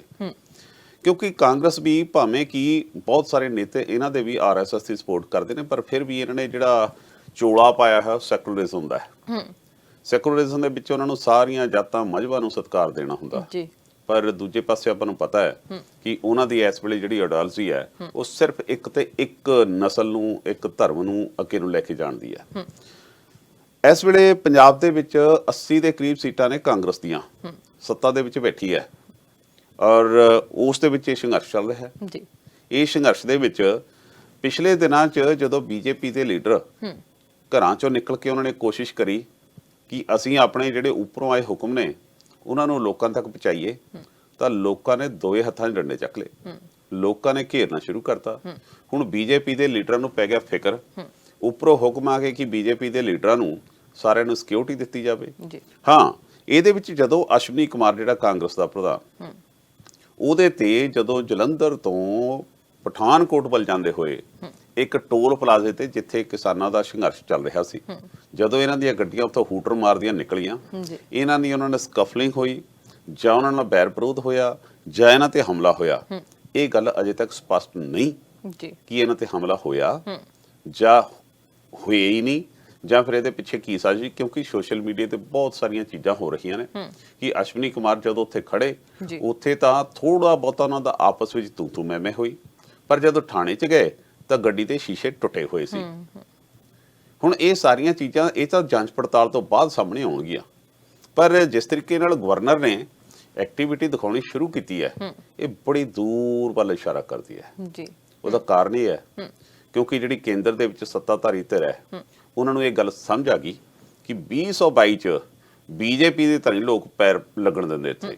ਸੋ ਉਹਨਾਂ ਦੀ ਜਿਹੜੀ ਨੀਤੀ ਹੈ, ਜਿਹੜੀ ਮੈਂ ਪਹਿਲਾਂ ਤੁਹਾਡੇ ਨਾਲ ਗੱਲ ਕੀਤੀ ਹੈ ਕਿ ਉਹਨਾਂ ਨੂੰ ਆਇਆ ਕਿ ਸਾਰਾ ਭਾਰਤ ਕਾਂਗਰਸ ਮੁਕਤ ਕਰਨਾ, ਅਸੀਂ ਪੰਜਾਬ ਨੂੰ, ਕਿਉਂਕਿ ਪੰਜਾਬ ਯੋਧਿਆਂ ਦੀ ਧਰਤੀ ਹੈ, ਲੜਨ ਮਰਨ ਵਾਲਿਆਂ ਦੀ ਧਰਤੀ ਹੈ, ਸਾਰੇ ਭਾਰਤ ਨੂੰ ਬਚਾਉਣ ਵਾਸਤੇ, ਚਾਹੇ ਮੁਗਲ ਕਾਲ ਦੇ ਮੁਹੰਮਦ ਗੌਰੀ, ਗਜਨਵੀ ਜਾਂ ਅਬਦਾਲੀਆਂ ਦੀ ਆਪਾਂ ਗੱਲ ਕਰ ਲਈਏ, ਸਾਰੇ ਜਦੋਂ ਖੈਬਰ ਦਰੇ ਤੋਂ ਇੱਧਰ ਨੂੰ ਆਉਂਦੇ ਸੀ ਤਾਂ ਪੰਜਾਬੀ ਉਹ ਲੜਦੇ ਸੀ ਉਹਨਾਂ ਨਾਲ। ਅੰਗਰੇਜ਼ ਆਏ, ਈਸਟ ਇੰਡੀਆ ਕੰਪਨੀ ਆਈ, ਸਾਰਾ ਭਾਰਤ ਉਹਨਾਂ ਦੇ ਪੈਰਾਂ 'ਚ ਪੈ ਗਿਆ। ਪਰ ਜੇਕਰ ਲੜਦੇ ਰਹੇ ਮਹਾਰਾਜਾ ਰਣਜੀਤ ਸਿੰਘ 1800 ਲਗਭਗ 40-42 ਤੱਕ, ਤਾਂ ਇਹ ਸਿੱਖ ਕੌਮ ਇਹ ਸੀ ਜਿਹੜੀ 100 ਸਾਲ ਬਾਅਦ ਬਾਕੀ ਦੇਸ਼ ਤੋਂ ਅੰਗਰੇਜ਼ ਇਹਨਾਂ ਤੇ ਕਬਜ਼ਾ ਕਰਨ 'ਚ ਕਾਮਯਾਬੀ ਉਹਨਾਂ ਨੂੰ ਮਿਲੀ ਸੀ। ਹੁਣ ਹਾਲਾਤ ਉਹੀ ਨੇ। ਉਹਦੇ ਪਾਸੇ ਉਹਨਾਂ ਨੂੰ ਆਇਆ ਵੀ ਇਹਨਾਂ ਦੀ ਜਿਹੜੀ ਡਿਗਨਿਟੀ ਹੈ, ਜਦੋਂ ਤੱਕ ਇਹਨਾਂ ਦੀ ਡਿਗਨਿਟੀ ਨਹੀਂ ਮਰਦੀ ਕਥਿਤ ਰੂਪ ਵਿੱਚ, ਸਾਰੀਆਂ ਕੋਸ਼ਿਸ਼ਾਂ ਚੱਲ ਰਹੀਆਂ ਨੇ। ਹੁਣ ਗੱਲ ਉੱਥੇ ਫੇਰ ਆ ਜਾਈਏ ਕਿ ਗਵਰਨਰ ਸਾਹਿਬ ਐਕਟਿਵ ਕਿਉਂ ਹੋਏ ਨੇ। ਗਵਰਨਰ ਸਾਹਿਬ ਦਾ ਅਸ਼ਵਨੀ ਕੁਮਾਰ ਦੇ ਮਾਮਲੇ ਦੇ ਵਿੱਚ ਜਿਸ ਤਰੀਕੇ ਨਾਲ ਆਪਣੇ ਤੌਰ ਤੇ ਨੋਟਿਸ ਲੈਣਾ, ਨੋਟਿਸ ਲੈ ਕੇ ਸਰਕਾਰ ਤੋਂ ਬਹੁਤ ਸਵਾਲ ਜਵਾਬ ਕਰਨੇ, ਫਿਰ ਜਿਹੜੇ ਬੀਜੇਪੀ ਦੇ ਨੇਤਾ ਨੇ ਉਹਨਾਂ ਨੂੰ ਪ੍ਰੋਟੈਕਸ਼ਨ ਦੇਣ ਦੀਆਂ ਗੱਲਾਂ ਕਰਨੀਆਂ, ਉਹ ਸਾਰੀਆਂ ਇਸ ਗੱਲ ਵੱਲ ਨੂੰ ਇਸ਼ਾਰਾ ਕਰ ਰਹੀਆਂ ਨੇ। ਕਿਉਂਕਿ ਗਵਰਨਰ ਦੇ ਹੱਥ 'ਚ ਕੀ ਹੁੰਦਾ, ਗਵਰਨਰ ਕੇਂਦਰ ਸਰਕਾਰ ਦੀ ਕਠਪੁਤਲੀ ਜਾਂ ਫਿਰ ਆਪਾਂ ਦੂਜੇ ਲਫ਼ਜ਼ਾਂ 'ਚ ਕਹਿ ਦਈਏ ਮੋਹਰ ਹੁੰਦੀ ਹੈ। ਬਿਲਕੁਲ, ਮੋਹਰ ਉਹ ਇਸ਼ਾਰਾ ਉੱਪਰੋਂ ਆਉਣਾ ਹੁੰਦਾ। ਇਹ ਨਾਚ ਮੇਰੀ ਬੁਲਬੁਲ ਵਾਲਾ ਕੰਮ ਇਹਨਾਂ ਦਾ ਹੁੰਦਾ। ਇਹਨਾਂ ਨੇ ਉਹੀ ਆਈਡੀਓਲੋਜੀ ਉਹਨਾਂ ਦੇ ਅੱਗੇ ਲੈ ਕੇ ਜਾਣੀ ਹੁੰਦੀ ਹੈ। ਹੁਣ ਪੰਜਾਬ ਦੇ ਵਿੱਚ ਪੰਜਾਬ ਸਰਕਾਰ ਤੇ ਅਰਸ਼ਜੀਤ ਇਸ ਤਰੀਕੇ ਨਾਲ ਗਵਰਨਰ ਸਾਹਿਬ, ਪਹਿਲਾਂ ਵੱਡੀਆਂ ਘਟਨਾਵਾਂ ਹੋਈਆਂ ਨੇ, ਇਹ ਗਵਰਨਰ ਇੱਥੇ ਹੀ ਰਹੇ ਹੈ, ਇਸੇ ਘਰ 'ਚ ਰਹਿੰਦੇ ਰਹੇ, ਰਾਜ ਮਹਿਲ 'ਚ ਜਿਹੜਾ ਇਹਨਾਂ ਦਾ ਰਾਜ ਭਵਨ ਬਣਿਆ ਇੱਥੇ ਹੀ ਰਹਿੰਦੇ ਸੀ। ਪਹਿਲਾਂ ਐਕਟਿਵ ਕਿਉਂ ਨਹੀਂ ਸੀ, ਹੁਣ ਕਿਉਂ ਐਕਟਿਵ ਹੋਣ ਲੱਗੇ? ਇਹ ਸਾਰੀਆਂ ਚੀਜ਼ਾਂ ਇਸ ਗੱਲ ਨੂੰ ਇਸ਼ਾਰਾ ਕਰਦੀਆਂ ਨੇ ਕਿ ਜੇਕਰ ਗਵਰਨਰ ਜਿਸ ਤਰੀਕੇ ਨਾਲ ਪੰਜਾਬ ਦੇ ਵਿੱਚ ਹਾਲਤ ਬਣਦੇ ਜਾ ਰਿਹਾ ਹੈ, ਅਸ਼ਵਨੀ ਕੁਮਾਰ ਦਾ ਕੇਸ ਹੋਇਆ, ਇਹ ਹੁਣ ਇਹ ਤਾਂ ਜੇ ਜਾਂਚ ਪੜਤਾਲ ਤੋਂ ਬਾਅਦ ਪਤਾ ਲੱਗੂਗਾ ਕਿ ਹੋਇਆ ਜਾਂ ਆਪ ਕਰਵਾਇਆ ਗਿਆ।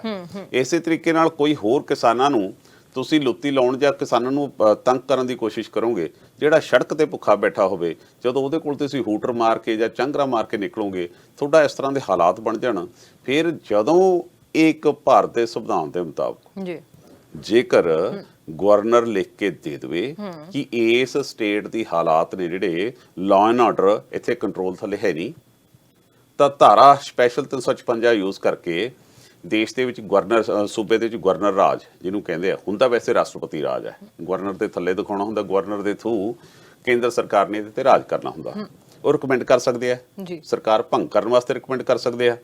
ਔਰ ਇਸ ਤੋਂ ਇਲਾਵਾ ਵੀ ਇੱਕ ਹੋਰ ਪਾਵਰਾਂ ਇਹ ਹੁੰਦੀਆਂ ਨੇ ਕਿ ਜੇਕਰ ਕੇਂਦਰ ਸਰਕਾਰ ਚਾਹੇ ਇਸ ਤਰ੍ਹਾਂ ਦੀਆਂ ਚਾਲਾਂ ਚੱਲ ਕੇ ਉਹ ਇਹ ਵੀ ਕਹਿ ਸਕਦੀ ਹੈ ਕਿ ਅਸੀਂ ਇੱਥੇ ਰਾਸ਼ਟਰਪਤੀ ਰਾਜ ਤਾਂ ਨਹੀਂ ਲਾਉਂਦੇ, ਪਰ ਜਿਹੜੇ ਅਹਿਮ ਜਿਹੜੇ ਡਿਪਾਰਟਮੈਂਟ ਨੇ ਉਹ ਕੇਂਦਰ ਦੇ ਥੱਲੇ ਚਲੇ ਜਾਣਗੇ।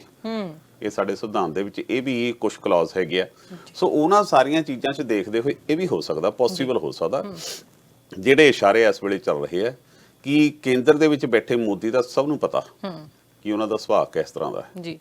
ਉਹਨਾਂ ਨੂੰ ਆਪਣੀ ਜਿੱਦ ਪਿਆਰੀ ਹੈ, ਜਿੱਦ ਦੇ ਪਿੱਛੇ ਸਾਰਾ ਪਿੰਡ ਸਾੜ ਸਕਦਾ, ਮੁੰਡਾ ਭਾਵੇਂ ਲੰਬੜਦਾਰ ਬਣੇ ਨਾ ਬਣੇ। ਉਹ ਉਸ ਜਿਹੜੀਆਂ ਉਹਨਾਂ ਦੀਆਂ ਹਿਸਾਬ ਕਿਤਾਬ ਨੇ, ਉਹਨਾਂ ਸਾਰੀਆਂ ਚੀਜ਼ਾਂ 'ਚ ਅਰਸ਼ੀ ਆਉਂਦਾ ਸਮਾਂ ਪੰਜਾਬ ਦੇ ਵਿੱਚ ਜੀ ਆਪਾਂ ਇਹ ਕਹਿ ਲਈਏ ਕਿ ਰਾਸ਼ਟਰਪਤੀ ਰਾਜ ਲੱਗਣ ਵੱਲ ਨੂੰ ਕੋਈ ਕਦਮ ਪੱਟੇ ਜਾ ਰਹੇ ਆ, ਤਾਂ ਇਹਨਾਂ ਗੱਲਾਂ ਨੂੰ ਆਪਾਂ ਕੋਈ ਅਥਕਥਨੀ ਨਹੀਂ ਕਹਿ ਸਕਦੇ। ਕੇਂਦਰ ਸਰਕਾਰ ਦੀਆਂ ਉਹਨਾਂ ਚੀਜ਼ਾਂ ਦੇ ਵਿੱਚ ਇਹ ਚੀਜ਼ ਵੀ ਸ਼ਾਮਲ ਹੋ ਸਕਦੀ ਹੈ। ਸੋ ਇਸ ਵੇਲੇ ਪੰਜਾਬ ਜਿੱਥੇ ਤਾਂ ਕਿਸਾਨੀ ਦੇ ਮਾਮਲੇ 'ਚ ਉਹਨਾਂ ਨਾਲ ਪ੍ਰਾਈਵੇਟ ਪਲੇਅਰ ਜਿਹੜੇ ਸਾਡੇ ਤੇ ਬਿਠਾਉਣ ਦੀ ਕੋਸ਼ਿਸ਼ ਕਰ ਰਹੇ ਨੇ ਉਹ ਲੜ ਰਹੇ ਨੇ, ਤੇ ਦੂਜੇ ਪਾਸੇ ਇਹਨਾਂ ਦੀ ਜਿਹੜੀ ਨੀਤੀ ਇਸ ਵੇਲੇ ਚੱਲ ਰਹੀ ਹੈ ਕਿ ਜੰਮੂ ਕਸ਼ਮੀਰ 'ਚ ਧਾਰਾ 370 ਤੋੜੀ ਕੋਈ ਕੁਸਕਿਆ ਨਹੀਂ। ਇਹਨਾਂ ਨੂੰ ਇਹ ਵੀ ਲੱਗਦਾ ਹੋਣਾ ਕਿ ਪੰਜਾਬ ਦੇ ਵਿੱਚ ਇਹ ਐ ਨਾ ਬਣਿਆ ਜੇ ਘਿਓ ਸਿੱਧੇ ਉਂਗਲ ਨਾਲ ਨਿਕਲਦਾ ਹੋਇਆ ਤਾਂ ਟੇਢੀ ਵੀ ਕਰਕੇ ਦੇਖ ਲਾਂਗੇ। ਸੋ ਉਹਨਾਂ ਹਾਲਾਤਾਂ ਵੱਲ ਨੂੰ ਇਸ ਵੇਲੇ ਪੰਜਾਬ ਮੈਨੂੰ ਜਾਂਦਾ ਨਜ਼ਰ ਆਉਂਦਾ। ਜੀ ਬਿਲਕੁਲ, ਹਾਲਾਤ ਜਿਹੜੇ ਬਹੁਤੇ ਚੰਗੇ ਨਜ਼ਰ ਨਹੀਂ ਆ ਰਹੇ ਹੈਗੇ। ਕਿਸਾਨਾਂ ਦੇ ਹੱਕ ਦੇ ਵਿੱਚ ਕੌਣ ਨਿੱਤਰਦਾ ਕੌਣ ਨਹੀਂ ਨਿੱਤਰਦਾ ਇਹ ਵੀ ਅਗਲਾ ਆਉਣ ਵਾਲਾ ਸਮਾਂ ਦੱਸੂਗਾ। ਇਹ ਸੰਘਰਸ਼ ਕਿੱਥੋਂ ਤੱਕ ਜਾਂਦਾ ਇਹ ਵੀ ਦੇਖਣ ਵਾਲਾ ਆਉਣ ਵਾਲਾ ਸਮਾਂ ਦੱਸੂਗਾ। ਪਰ ਜਿਹੜੇ ਅਸੀਂ ਪੰਜਾਬ ਦੇ ਲੋਕ ਹੈਗੇ ਆ ਉਹਨਾਂ ਨੇ ਏਕਤਾ ਦਿਖਾਈ ਹੈ, ਇਹਦੀ ਵੀ ਮਿਸਾਲ ਜਿਹੜੀ ਉਹ ਕਾਇਮ ਹੋ ਜੂਗੀ ਆਉਣ ਵਾਲੇ ਸਮੇਂ ਦੇ ਵਿੱਚ, ਆਉਣ ਵਾਲੀਆਂ ਪੀੜ੍ਹੀਆਂ ਦੇ ਲਈ, ਕਿ ਜਦੋਂ ਸਾਡੇ ਹੱਕਾਂ ਦੇ ਉੱਤੇ ਕੋਈ ਹੱਥ ਪਾਉਣ ਦੀ ਕੋਸ਼ਿਸ਼ ਕਰਦਾ ਤਾਂ ਅਸੀਂ ਇੱਕ ਹੋ ਕੇ, ਇਕਜੁੱਟ ਹੋ ਕੇ ਇੱਕ ਪਾਸੇ ਖੜ ਜਾਂਦੇ ਆ, ਸਿਰਫ ਆਪਣੇ ਹੱਕਾਂ ਦੇ ਲਈ ਲੜਦੇ ਆ। ਭਾਰਤ ਦੇ ਬਾਰੇ, ਪੰਜਾਬ ਦੇ ਬਾਰੇ ਗੱਲਬਾਤ ਇਸ ਤਰ੍ਹਾਂ ਜਾਰੀ ਰਹੇਗੀ। ਬ੍ਰੇਕ ਲਾ ਲੈਂਦੇ ਆ ਤੇ ਬ੍ਰੇਕ ਤੋਂ ਬਾਅਦ ਵਾਪਸ ਆਉਂਦੇ ਆ। ਸਟ੍ਰੇਟ ਟਾਕ ਸਿੱਧੀ ਗੱਲ ਪ੍ਰੋਗਰਾਮ ਦੇ ਵਿੱਚ ਗੱਲਬਾਤ ਇਸ ਤਰ੍ਹਾਂ ਹੀ ਜਾਰੀ ਰਹੇਗੀ। ਰੁਕਦੇ ਆ ਕਮਰਸ਼ੀਅਲ ਬ੍ਰੇਕ ਦੇ ਲਈ।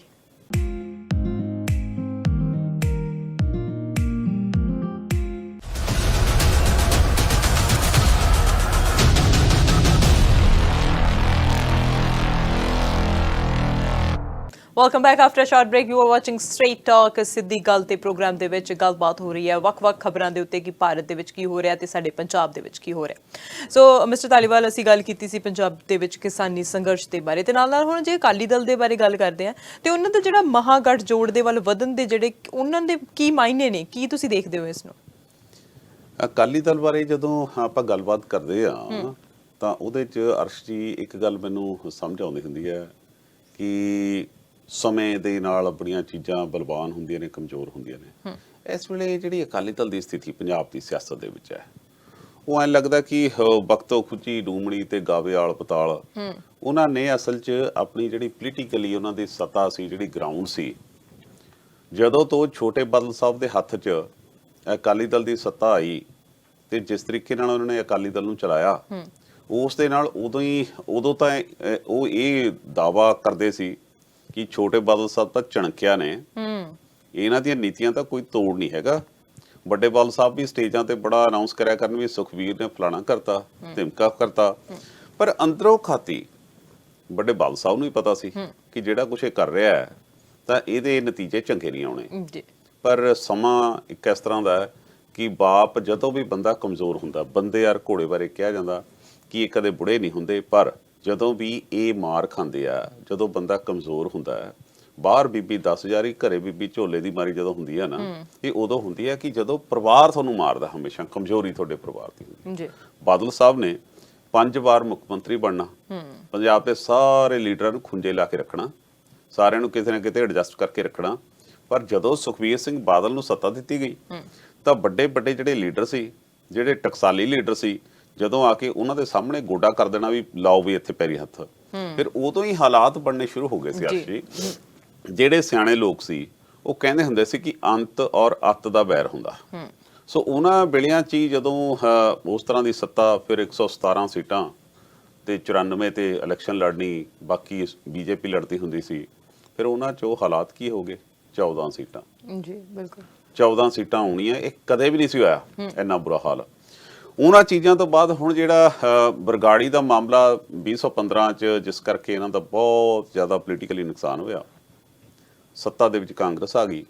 ਉਸ ਤੋਂ ਬਾਅਦ 'ਚ ਜਾਂਚ ਪੜਤਾਲ ਬੈਠ ਗਈ, ਜਸਟਿਸ ਰਣਜੀਤ ਸਿੰਘ ਉਹਨਾਂ ਦਾ ਕਮਿਸ਼ਨ ਬੈਠਿਆ। ਉਹ ਜਦੋਂ ਵਿਧਾਨ ਸਭਾ ਦੇ ਵਿੱਚ ਉਹਨਾਂ ਦਾ ਬਿੱਲ ਲੈ ਕੇ ਆਂਦਾ ਗਿਆ, ਜਦ ਉਹਨਾਂ ਦੀ ਕਮਿਸ਼ਨ ਦੀ ਰਿਪੋਰਟ ਪੇਸ਼ ਕੀਤੀ ਗਈ, ਬਹੁਤ ਸਾਰੇ ਤੱਥ ਸਾਹਮਣੇ ਆਏ। ਫਿਰ ਐਸਆਈਟੀ ਬਣੀਆਂ। ਉਹਨਾਂ ਸਾਰੀਆਂ ਚੀਜ਼ਾਂ ਜਦੋਂ ਵੀ ਅਕਾਲੀ ਦਲ ਨੇ ਕੋਸ਼ਿਸ਼ ਕੀਤੀ ਜੀ, ਉਹਨਾਂ ਸਾਰੀਆਂ ਚੀਜ਼ਾਂ ਚੋਂ ਨਿਕਲਣ ਦੀ, ਹੋਇਆ ਨਤੀਜਾ ਉਲਟ।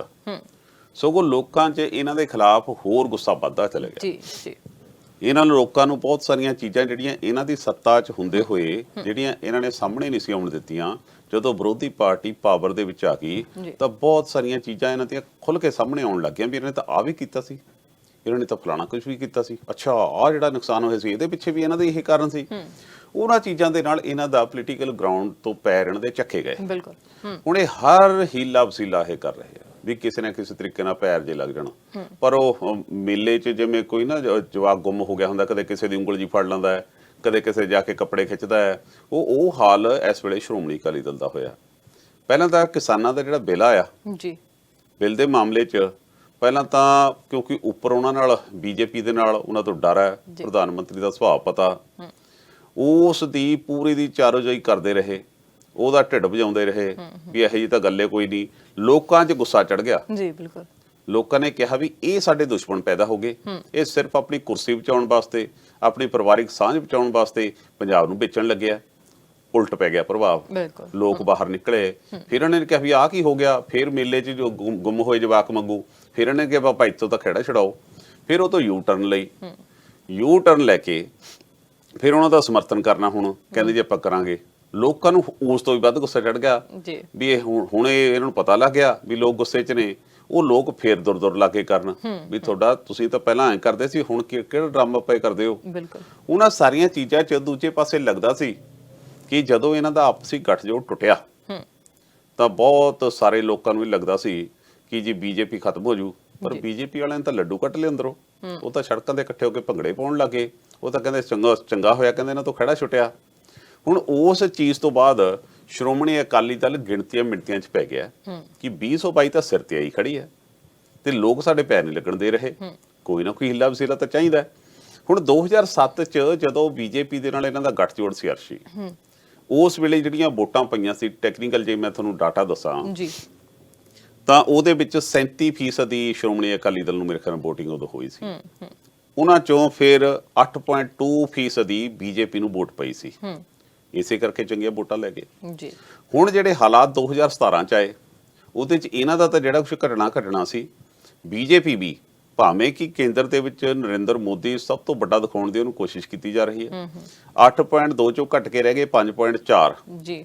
ਉਹਨਾਂ ਦਾ ਡਾਟਾ, ਇੰਨੀ ਵੋਟ ਉਹਨਾਂ ਦਾ ਬੈਂਕ ਖਿਸਕ ਗਿਆ। ਹੁਣ ਪੈਰ ਕਿਵੇਂ ਲੱਗਣ ਜੀ ਗਿਣਤੀਆਂ ਮਿਣਤੀਆਂ ਦੇ ਵਿੱਚ। ਹੁਣ ਪਹਿਲਾਂ ਸਮਿਆਂ 'ਚ ਇਹ ਗੱਲ ਬੜੀ ਮਸ਼ਹੂਰ ਸੀ ਕਿਉਂਕਿ ਇੱਕ ਵਾਰੀ ਪਹਿਲਾਂ ਵੀ 20-25 ਸਾਲ ਪਹਿਲਾਂ ਪੰਜਾਬ ਦੇ ਵਿੱਚ ਬਹੁਜਨ ਸਮਾਜਵਾਦੀ ਪਾਰਟੀ, ਜਿਹੜੀ ਮਾਇਆਵਤੀ ਦੀ ਪਾਰਟੀ ਹੈ, ਜਿਵੇਂ ਇਹਨਾਂ ਦੀ ਬਾਦਲਾਂ ਦੀ ਪਾਰਟੀ ਹੈ, ਬਹੁਜਨ ਸਮਾਜਵਾਦੀ ਪਾਰਟੀ ਜਾਂ ਮਾਇਆਵਤੀ ਕਹਿ ਲਓ ਤਾਂ ਇੱਕੋ ਗੱਲ ਹੈ। ਉੱਥੇ ਹੋਰ ਕਿਸੇ ਦਾ ਨਹੀਂ। ਬੀਬੀ ਦਾ ਹੋ ਸਕਦਾ 2 ਕਰੋੜ ਦਾ ਹਾਰ ਪਾ ਕੇ ਬਹਿ ਜੇ, ਬੀਬੀ ਆਪਣੇ ਸਟੈਚੂ ਲਵਾ ਦੇ, ਕੱਲ ਨੂੰ ਕਹੇ ਵੀ ਹਾਥੀ ਸਾਰੇ ਬੰਨੋ। ਉਹ ਇਸ ਤਰੀਕੇ ਨਾਲ ਚੱਲਦੀ ਜਿਵੇਂ ਬਾਦਲ ਪਰਿਵਾਰ ਦਾ ਇੱਥੇ ਆਪਣੀ ਪਕੜ ਬਣਾਈ ਹੋਈ ਸੀ। ਬੀਬੀ ਬਾਰੇ ਇਹ ਵੀ ਗੱਲ ਮਸ਼ਹੂਰ ਸੀ ਕਿ ਬਹੁਜਨ ਸਮਾਜਵਾਦੀ ਪਾਰਟੀ ਕਿਸੇ ਵੇਲੇ ਬੜਾ ਰੁਤਬਾ ਹੁੰਦਾ ਸੀ ਉਹਨਾਂ ਦਾ। ਪੰਜਾਬ ਦੇ ਵੀ ਕਾਸ਼ੀ ਰਾਮ ਹੁਣੀ ਜਿੱਤਦੇ ਰਹੇ ਆ, ਪਰ ਸਮੇਂ ਦੇ ਹਿਸਾਬ ਨਾਲ ਉਹਨਾਂ ਨੂੰ ਇੱਥੇ ਖੋਰਾ ਲੱਗਦਾ ਰਿਹਾ। ਇਹ ਵੀ ਗੱਲ ਉਹਨਾਂ ਬਾਰੇ ਬੜੀ ਮਸ਼ਹੂਰ ਸੀ ਕਿ ਪੰਜਾਬ ਦੇ ਵਿੱਚ ਉਹ ਚੋਣਾਂ ਜਿੱਤਣ ਵਾਸਤੇ ਨਹੀਂ ਆਉਂਦੇ, ਕਿਸੇ ਨਾ ਕਿਸੇ ਨਾਲ ਸੌਦਾ ਕਰਕੇ ਕਿਸੇ ਨੂੰ ਹਰਾਉਣ ਵਾਸਤੇ ਆਉਂਦੇ ਆ। ਇਸ ਕਰਕੇ ਸ਼੍ਰੋਮਣੀ ਅਕਾਲੀ ਦਲ ਦਾ ਜਿਸ ਦਿਨ ਬੀਜੇਪੀ ਨਾਲ ਤੋੜ ਵਿਛੋੜਾ ਹੋਇਆ, ਉਸ ਤੋਂ ਬਾਅਦ ਚ ਹੀ ਲੱਗਦਾ ਸੀ ਕਿ ਇਹ ਫੇਰ ਜਾ ਕੇ ਬੀਬੀ ਦੀ ਬੈਲ ਵਜਾਉਣਗੇ ਘਰ ਵੀ ਬੀਬਾ ਜੀ ਖੋਲਿਓ ਦਰਵਾਜ਼ਾ, ਸਾਨੂੰ ਤਾਂ ਲੋੜ ਪੈ ਗਈ ਤੁਹਾਡੀ। ਇੱਕ ਪੱਖ ਤਾਂ ਹੋ ਗਿਆ ਇਹ। ਦੂਜਾ ਸ਼੍ਰੋਮਣੀ ਅਕਾਲੀ ਦਲ, ਜਿਹੜੀ ਤ੍ਰਿਣਮੂਲ ਕਾਂਗਰਸ ਹੈ ਮਮਤਾ ਬੈਨਰਜੀ ਜੀ ਵਾਲੀ, ਉਹਨਾਂ ਤੱਕ ਵੀ ਸੋਨੇ ਵੀ ਅਪਰੋਚ ਕਰ ਰਹੇ ਆ। ਹਾਲਾਂਕਿ ਤ੍ਰਿਣਮੂਲ ਕਾਂਗਰਸ ਦੇ ਵਿੱਚ ਇਕੱਲਾ ਪ੍ਰਧਾਨ ਹੀ ਹੁੰਦਾ ਜਿਹੜਾ ਹੁੰਦਾ ਇੱਥੇ, ਜਾਂ ਉਹਦੇ ਨਾਲ 10-12 ਜਿਹੜੇ ਨਾਲ ਤੁਰੇ ਫਿਰਦੇ ਹੁੰਦੇ ਆ, ਕਲਗੀ ਲਾਉਣ ਵਾਲੇ ਆਪਣੀ ਆਦਤਾਂ ਨੇ ਵੀ ਹਾਂਜੀ ਪ੍ਰਧਾਨ ਜੀ ਲਿਖਿਆ ਹੋਣਾ ਚਾਹੀਦਾ ਪਿੱਛੇ ਜੀ। ਉਸ ਤੋਂ ਬਿਨਾਂ ਐਨਸੀਪੀ ਜਿਹੜੀ ਸ਼ਰਦ ਯਾਦਵ ਦੀ ਪਾਰਟੀ ਹੈ ਉਸ ਦੇ ਨਾਲ ਵੀ ਇਹ ਅਪਰੋਚ ਕਰਨ ਦੀ ਕੋਸ਼ਿਸ਼ ਕਰ ਰਹੇ ਹੈ। ਇਸ ਤੋਂ ਇਲਾਵਾ ਇਹ ਵੀ ਪਤਾ ਲੱਗਿਆ ਕਿ ਡੀਐਮਕੇ ਨਾਲ ਵੀ ਲੱਗੇ ਹੋਏ ਆ ਉਧਰ ਸਾਊਥ ਵਾਲੀ ਦੇ ਨਾਲ ਕਰਨ, ਜਾਂ ਫਿਰ ਇੱਧਰ ਇਨਾਲੋ ਪਰਿਵਾਰ ਹੈ ਜਿਹੜਾ ਦੇਵੀ ਲਾਲ ਉਹਨਾਂ ਦੇ ਨਾਲ ਲੱਗੇ ਹੋਏ ਆ ਕਰਨ। ਇਹਨਾਂ ਸਾਰੀਆਂ ਚੀਜ਼ਾਂ ਦੇ ਵਿੱਚ ਸ਼੍ਰੋਮਣੀ ਅਕਾਲੀ ਦਲ ਉਹਨਾਂ ਨਾਲ ਗੱਠਜੋੜ ਕਰਦਾ, ਇਹ ਆਪਣੀਆਂ ਗਿਣਤੀਆਂ ਤੇ ਲਾਉਂਦੇ ਹੁਣ ਵੀ ਇੰਨੇ % ਤਾਂ ਇਹਦੇ ਆ ਗਏ, ਇਹਦੀਆਂ ਇੰਨੀਆਂ ਆ ਜਾਣੀਆਂ ਨੇ, ਤੇ ਨਾਲ ਦੀ ਨਾਲ ਦੂਸਰਿਆਂ ਨੇ ਲਾਤਾ ਜਕਾਰਾ ਲਾ ਦੋ ਵੀ, ਕਿਉਂਕਿ ਜਕਾਰਾ ਲੱਗਣ 'ਚ ਮਾਹਰ ਹੁੰਦੇ ਨੇ, ਉਹਦੀ ਬੋਲੇ ਸੋ ਨੇ ਹੱਲ ਕਰਤਾ ਹੋਣਾ ਵੀ ਲਓ ਪ੍ਰਧਾਨ ਜੀ ਤਾਂ ਬਣ ਗਏ ਮੁੱਖ ਮੰਤਰੀ। ਪਰ ਇਹਨਾਂ ਸਾਰੀਆਂ ਚੀਜ਼ਾਂ ਏਡੀਆਂ ਸੌਖੀਆਂ ਨਹੀਂ ਹੈਗੀਆਂ ਅਰਸ਼ੀ, ਜਿਹੜਾ ਕੁਝ ਲੱਗੇ ਹੋਏ ਨੇ ਗੱਠਜੋੜ ਕਰਨ ਵਾਸਤੇ। ਤੇਰੇ ਪਾँव ਕੇ ਨੀਚੇ ਜ਼ਮੀਨ ਨਹੀਂ, ਅਜ਼ਬ ਤੋਂ ਇਹ ਹੈ ਕਿ ਤੁਮੇ ਅਬ ਤੱਕ ਯਕੀਨ ਨਹੀਂ, ਉਹ ਮਤਲਬ ਭੁਲੇਖੇ 'ਚ ਪ੍ਰਧਾਨ ਜੀ ਨੂੰ ਤੋਰੀ ਰੱਖਦੇ ਆ ਨਾ। ਤੇ ਉਹ ਸਾਰੀਆਂ ਚੀਜ਼ਾਂ ਦੇਖਣ ਵਾਲੀਆਂ ਹੋਣਗੀਆਂ ਕਿ ਇਹ ਗੱਠਜੋੜ ਦੇ ਵਿੱਚ ਕੀ ਇਹਨਾਂ ਨੂੰ ਵੋਟ ਕੋਈ ਬਣੂਗੀ, ਜਾਂ ਫਿਰ ਉਹਨਾਂ ਨੂੰ ਆਇਆ ਵੀ ਮਹਾ ਗੱਠਜੋੜ ਲਿਖ ਦੋ ਵੀ ਪ੍ਰਭਾਵ ਤਾਂ ਚੰਗਾ ਪੈਂਦਾ ਹੈ। ਜੇ ਮੋਦੀ ਸਾਹਿਬ ਦਾ ਨਾ, ਮੋਦੀ ਸਾਹਿਬ ਜਦੋਂ ਪ੍ਰਧਾਨ ਮੰਤਰੀ ਨਹੀਂ ਸੀ ਬਣੇ, ਕੁਝ ਲੀਡਰਾਂ ਦੀ ਮਾਨਸਿਕਤਾ ਇਸ ਤਰ੍ਹਾਂ ਦੀ ਹੁੰਦੀ ਹੈ। ਇਹਨਾਂ ਦੀ ਵੀਡੀਓ ਬੜੀਆਂ ਵਾਇਰਲ ਹੋਈਆਂ ਸੀ 2013 ਦੇ ਵਿੱਚ। ਮੋਦੀ ਸਾਹਿਬ ਇੱਕ ਰੈਲੀ ਨੂੰ ਸੰਬੋਧਨ ਕਰ ਰਹੇ ਨੇ, ਕਹਿੰਦੇ ਜੀ ਮੈਂ ਤਾਂ ਪ੍ਰਧਾਨ ਮੰਤਰੀ ਨੂੰ ਕਿਹਾ ਕਿ ਸਾਹਿਬ ਛੱਡੋ ਇੱਥੇ ਗਰੀਬੀ ਤਾਂ ਬਾਅਦ ਚ ਦੇਖਾਂਗੇ, ਵੱਡੀਆਂ ਟ੍ਰੇਨਾਂ ਚਲਾ ਦਿਓ, ਵੱਡੇ ਪੁਲ ਬਣਾ ਦਿਓ। ਕਹਿੰਦਾ ਚਾਈਨਾ ਵੀ ਤਾਂ ਹੀ ਕੁਛ ਕਰਦਾ ਹੈ, ਸ਼ੰਘਾਈ ਦੇ ਵਿੱਚ ਵੱਡੇ ਪੁਲ ਦਿਖਾਉਂਦਾ, ਟ੍ਰੇਨਾਂ ਆਪਾਂ ਵੀ ਉਵੇਂ ਦਿਖਾ ਦਿਓ, ਥੱਲੇ ਕੁਝ ਹੋਵੇ ਨਾ, ਉੱਪਰ ਪੂਰੀ ਹੋਣੀ ਚਾਹੀਦੀ ਹੈ। ਉਸੇ ਤਰੀਕੇ ਨਾਲ ਇਹਨਾਂ ਨੂੰ ਲੱਗਦਾ ਹੋਣਾ ਕਿ ਮਹਾ ਗੱਠਜੋੜ ਲਿਖ ਦਿਓ, ਬਣੇ ਕੁਛ ਨਾ ਬਣੇ ਪਰ ਇੰਪ੍ਰੈਸ਼ਨ ਤਾਂ ਚੰਗਾ ਪੈ ਰਿਹਾ ਹੈ। ਸੋ ਉਸੇ ਤਰੀਕੇ ਨਾਲ ਕਿਉਂਕਿ ਸਾਡੇ ਦੇਸ਼ ਦਾ ਪ੍ਰਧਾਨ ਮੰਤਰੀ ਜਦੋਂ ਡੋਨਾਲਡ ਟਰੰਪ ਸਾਹਿਬ ਫਰਵਰੀ ਦੇ ਵਿੱਚ ਇੱਥੇ ਆਏ ਜੀ, ਉਹੀ ਗੁਜਰਾਤ, ਉਹੀ ਮਾਡਲ ਜਿਹਨੂੰ ਵੇਚ ਕੇ ਤੁਸੀਂ ਵੋਟਾਂ ਲਈਆਂ ਵੀ ਇਹੋ ਜਿਹਾ ਤਾਂ ਸੂਬਾ ਹੀ ਕੋਈ ਨਹੀਂ। ਜਦੋਂ ਡੋਨਾਲਡ ਟਰੰਪ ਆਏ ਫਿਰ ਤੁਹਾਨੂੰ ਕੰਧਾਂ ਕਿਉਂ ਕਰਾਉਣੀ ਪੈ ਗਈਆਂ ਉੱਚੀਆਂ। ਸੋ ਇਹ ਗੱਲ ਨੂੰ ਸ਼੍ਰੋਮਣੀ ਅਕਾਲੀ ਦਲ ਨੂੰ ਸਮਝਣਾ ਚਾਹੀਦਾ ਹੈ ਕਿ ਝੂਠ ਤੇ ਜਾਂ ਕਮਜ਼ੋਰੀ ਦੀ ਨਿਗਾਹ ਜਿਹੜੀ ਤੁਸੀਂ ਆਪਣੀ ਰੱਖਦੇ ਹੋ ਨਾ, ਨਹੀਂ ਉਹ ਬਹੁਤ ਮਜ਼ਬੂਤ ਨਹੀਂ ਹੁੰਦੀ।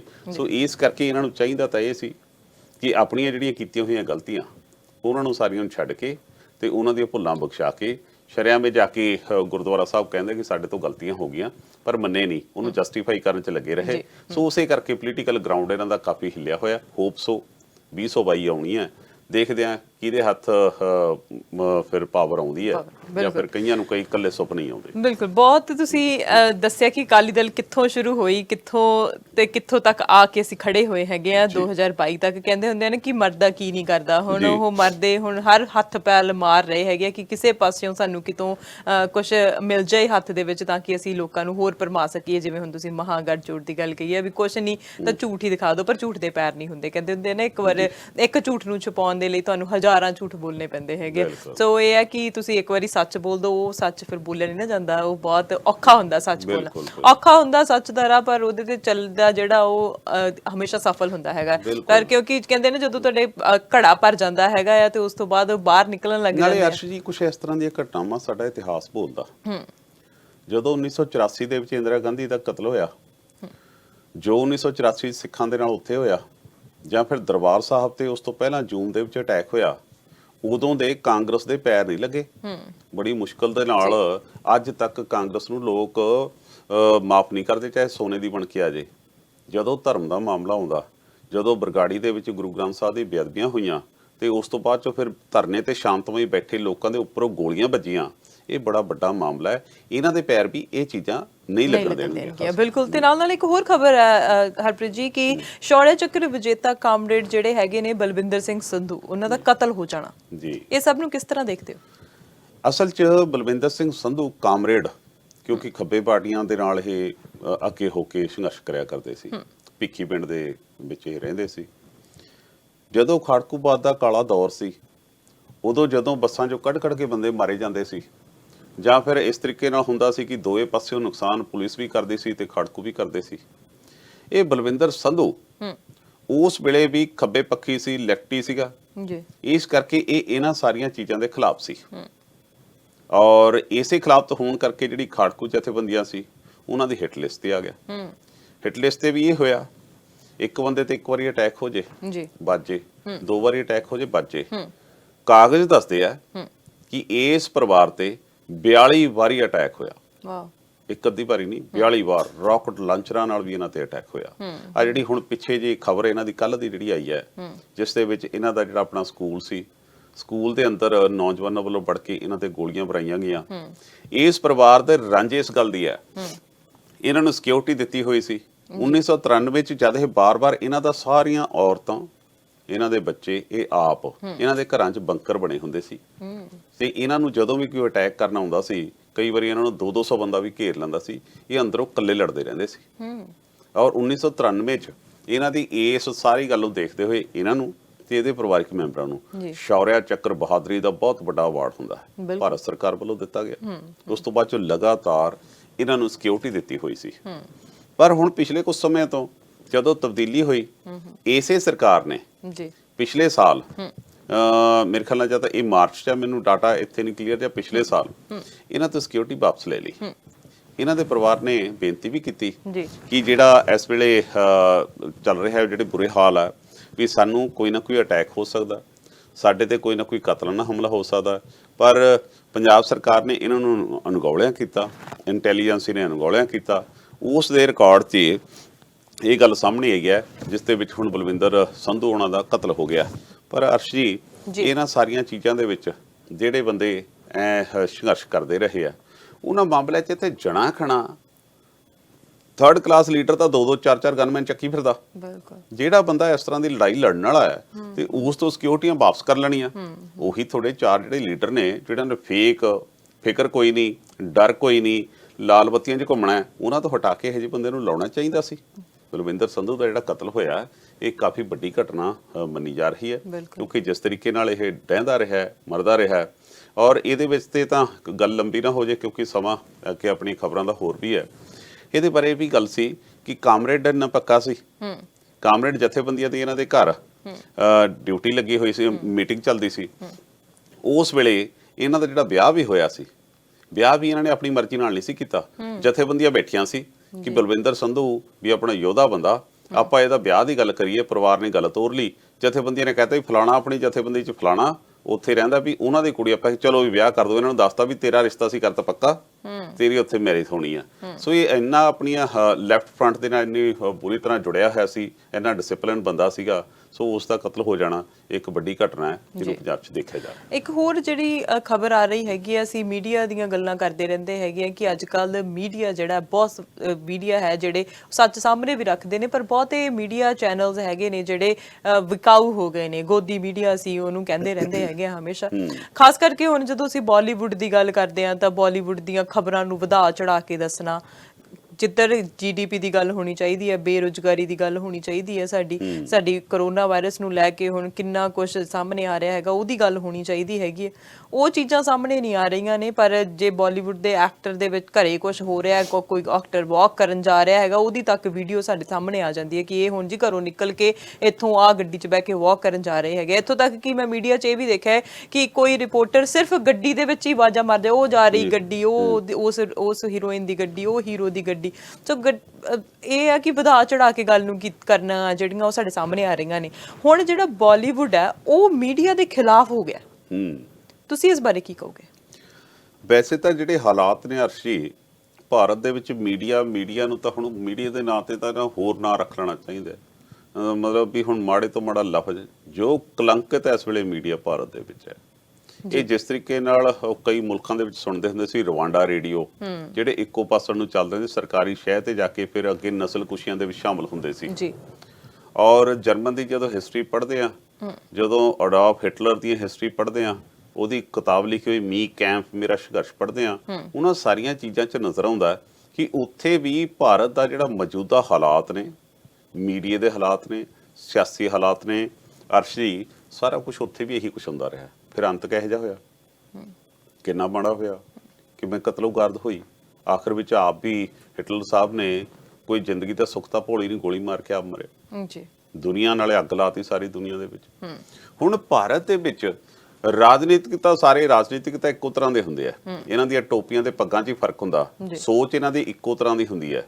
ਚਾਹੇ ਜਿਹੜੀਆਂ ਮਰਜ਼ੀ ਆਈਡੀਓਲੋਜੀਆਂ ਦਿਖਾਉਂਦੇ ਹੋਣ, ਮੌਕਾ ਪੈਣ ਤੇ ਇਹਨਾਂ ਨੇ ਉਸੇ ਤਰ੍ਹਾਂ ਦੀ ਹਰਕਤ ਕਰਨੀ ਹੁੰਦੀ ਹੈ ਸਾਰਿਆਂ ਨੇ। ਰਹੀ ਤਿਰੋਸੀ ਜਿਹੜੀ ਜਾਗਰੂਕ ਕਰਦੀ ਹੁੰਦੀ ਹੈ, ਉਹ ਹੁੰਦਾ ਮੀਡੀਆ। ਮੀਡੀਆ ਨੇ ਆਪਣਾ ਰੋਲ ਨਿਭਾਉਣਾ ਹੁੰਦਾ ਹੈ, ਜੁਡੀਸ਼ਰੀ ਨੇ ਆਪਣਾ ਰੋਲ ਨਿਭਾਉਣਾ ਹੁੰਦਾ ਹੈ, ਬਿਊਰੋਕ੍ਰੇਸੀ ਨੇ ਆਪਣਾ ਰੋਲ ਨਿਭਾਉਣਾ ਹੁੰਦਾ। ਪਰ ਇਹਨਾਂ ਦਾ ਸਾਰਿਆਂ ਦਾ ਹਾਲ ਜੇਕਰ ਤੁਸੀਂ ਭਾਰਤ 'ਚ ਦੇਖੋ, ਧਿਆਨ ਨਾਲ ਨਿਗਾਹ ਮਾਰ ਕੇ ਦੇਖੋ, ਤਾਂ ਇਸ ਵੇਲੇ ਸਭ ਤੋਂ ਵੱਧ ਜੇਕਰ ਨੀਵੇਂ ਪੱਧਰ ਤੇ ਕੋਈ ਡਿੱਗਿਆ ਹੋਇਆ ਤਾਂ ਇਹ ਗੋਦੀ ਮੀਡੀਆ ਹੈ ਜੀ ਭਾਰਤ ਦੇ ਵਿੱਚ। ਆਪਾਂ ਵੀ ਮੀਡੀਆ ਦੇ ਵਿੱਚ ਕੰਮ ਕਰਦੇ ਹਾਂ, ਆਪਣੀ ਕੋਸ਼ਿਸ਼ ਹੁੰਦੀ ਹੈ ਜਿਹੜਾ ਗਲਤ ਹੈ ਉਹਨੂੰ ਗਲਤ, ਜਿਹੜਾ ਸਹੀ ਹੈ ਉਹਨੂੰ ਸਹੀ, ਉਹਨੂੰ ਅਪਰੀਸ਼ੀਏਟ ਕਰਨਾ ਪੈਂਦਾ। ਪਰ ਜਿਸ ਤਰੀਕੇ ਨਾਲ ਇੱਕੋ ਇਹਨਾਂ ਨੇ ਲਾਈਨ ਚੱਕੀ ਹੋਈ ਹੈ, ਇਹ ਮਤਲਬ ਵੀ ਨਚਾਰਾਂ ਵਾਲੇ ਕੰਮ ਕਰ ਲੱਗੇ ਹੋਏ ਆ। ਇਹਨਾਂ ਨੂੰ ਇਹਨਾਂ ਦੇ ਪੈਨ ਜਿਹੜੇ ਲਿਖਦੇ ਆ ਉਹਨਾਂ ਦੇ ਪਿੱਛੋਂ ਪੈਸਾ ਪੈਂਦਾ, ਫਿਰ ਉਹੀ ਭਾਸ਼ਾ ਇਹ ਲਿਖਦੇ ਆ ਜਦੋਂ ਇਹ ਬੋਲਦੇ ਆ। ਖਾਸ ਤੌਰ ਤੇ ਜਿਹੜਾ ਇਲੈਕਟ੍ਰੋਨਿਕਸ ਮੀਡੀਆ ਜਿਹਦੇ ਚ ਆਪਾਂ ਭਾਰਤ ਦੇ ਵਿੱਚ, ਉਹਨਾਂ ਨੇ ਤਾਂ ਆਤੇ ਕਰਾਈ ਪਈ ਆ ਨਾ। ਉਹਨਾਂ ਨੇ ਤਾਂ ਜਿਸ ਤਰੀਕੇ ਨਾਲ ਜਿੰਨਾ ਮੇਰੇ ਖਿਆਲ ਨਾਲ ਟੈਰਰਿਜ਼ਮ ਵੇਲੇ ਉਹਨਾਂ ਨੁਕਸਾਨ ਕੋਈ ਵੱਡੀਆਂ ਨਾਲ ਨਹੀਂ ਹੋ, ਜਿੰਨਾ ਇਸ ਵੇਲੇ ਮੀਡੀਆ ਉੱਤੇ ਨੁਕਸਾਨ ਕਰ ਰਿਹਾ। ਹੁਣ ਉਹ ਸਾਰੀ ਚੀਜ਼ ਦੇ ਵਿੱਚ ਸਾਡਾ ਭਾਰਤ ਦਾ ਇੱਕ ਬੜਾ ਵੱਡਾ ਇਕਨੋਮੀ ਦਾ ਸਾਧਨ ਹੈ ਬਾਲੀਵੁੱਡ। ਬਾਲੀਵੁੱਡ ਦੇ ਵਿੱਚ ਲੱਖਾਂ ਕਰੋੜ ਰੁਪਈਆ ਹਰ ਸਾਲ ਇਨਵੈਸਟਮੈਂਟ ਹੁੰਦੀ ਹੈ, ਫਿਲਮਾਂ ਬਣਦੀਆਂ ਨੇ, ਬਹੁਤ ਵੱਡੀ ਇਕਨੋਮੀ ਨੂੰ ਇੱਕ ਹੁਲਾਰਾ ਦੇ ਰਿਹਾ ਹੈ। ਪਰ ਉਹਦੇ ਤੇ ਵੀ ਕਿਉਂਕਿ ਹਾਲਾਤ ਇਦਾਂ ਦੇ ਪੈਦਾ ਕਰ ਦਿੱਤੇ ਗਏ ਆ, ਭਰਾ ਦਾ ਭਰਾ ਦੁਸ਼ਮਣ ਬਣਾ ਦਿੱਤਾ ਗਿਆ, ਜਾਤਾਂ ਪਾਤਾਂ ਚ ਇੰਨਾ ਜ਼ਿਆਦਾ ਉਲਝਾ ਦਿੱਤਾ ਗਿਆ, ਜ਼ਹਿਰ ਦੇ ਟੀਕੇ ਤੁਹਾਡੀਆਂ ਬਾਹਾਂ 'ਚ ਹਰ ਰੋਜ਼ ਰਾਤ ਨੂੰ ਪ੍ਰਾਈਮ ਟਾਈਮ 'ਚ ਲੱਗਦੇ ਆ ਜੀ। ਉਹ ਸਾਰੀਆਂ ਚੀਜ਼ਾਂ ਦੇ ਵਿੱਚ ਬਾਲੀਵੁੱਡ ਨੂੰ ਵੀ ਬਣ ਦਿੱਤਾ ਗਿਆ। ਉਹਦੇ 'ਚ ਵੀ ਬਹੁਤ ਸਾਰੇ ਝੂਠ ਤੂਫਾਨ ਬੋਲਣ ਵਾਲੇ ਤੁਸੀਂ ਦੇਖਿਆ ਹੋਣਾ। 2 ਸਾਲ ਪਹਿਲਾਂ ਇੱਕ ਵੀਡੀਓ ਆਈ ਸੀ ਜਿਸ ਦੇ ਵਿੱਚ ਬਾਲੀਵੁੱਡ ਦੇ ਬਹੁਤ ਸਾਰੇ ਜਿਹੜੇ ਚੱਪਲ ਚੱਕ ਜੇ ਹੁੰਦੇ ਆ, ਉਹਨਾਂ ਨੂੰ ਕੁਝ ਪੈਸੇ ਦੇ ਕੇ ਸਪੈਸ਼ਲ ਬੰਦਿਆਂ ਦੇ ਖਿਲਾਫ ਬੁਲਾਇਆ ਜਾਂਦਾ ਸੀ। ਉਸ ਤਰ੍ਹਾਂ ਦੇ ਹਲਕੇ ਬੰਦਿਆਂ ਨੇ ਉੱਥੇ ਗਰੁੱਪ ਬਣ ਗਿਆ ਬਾਲੀਵੁੱਡ ਦੇ ਵਿੱਚ ਵੀ।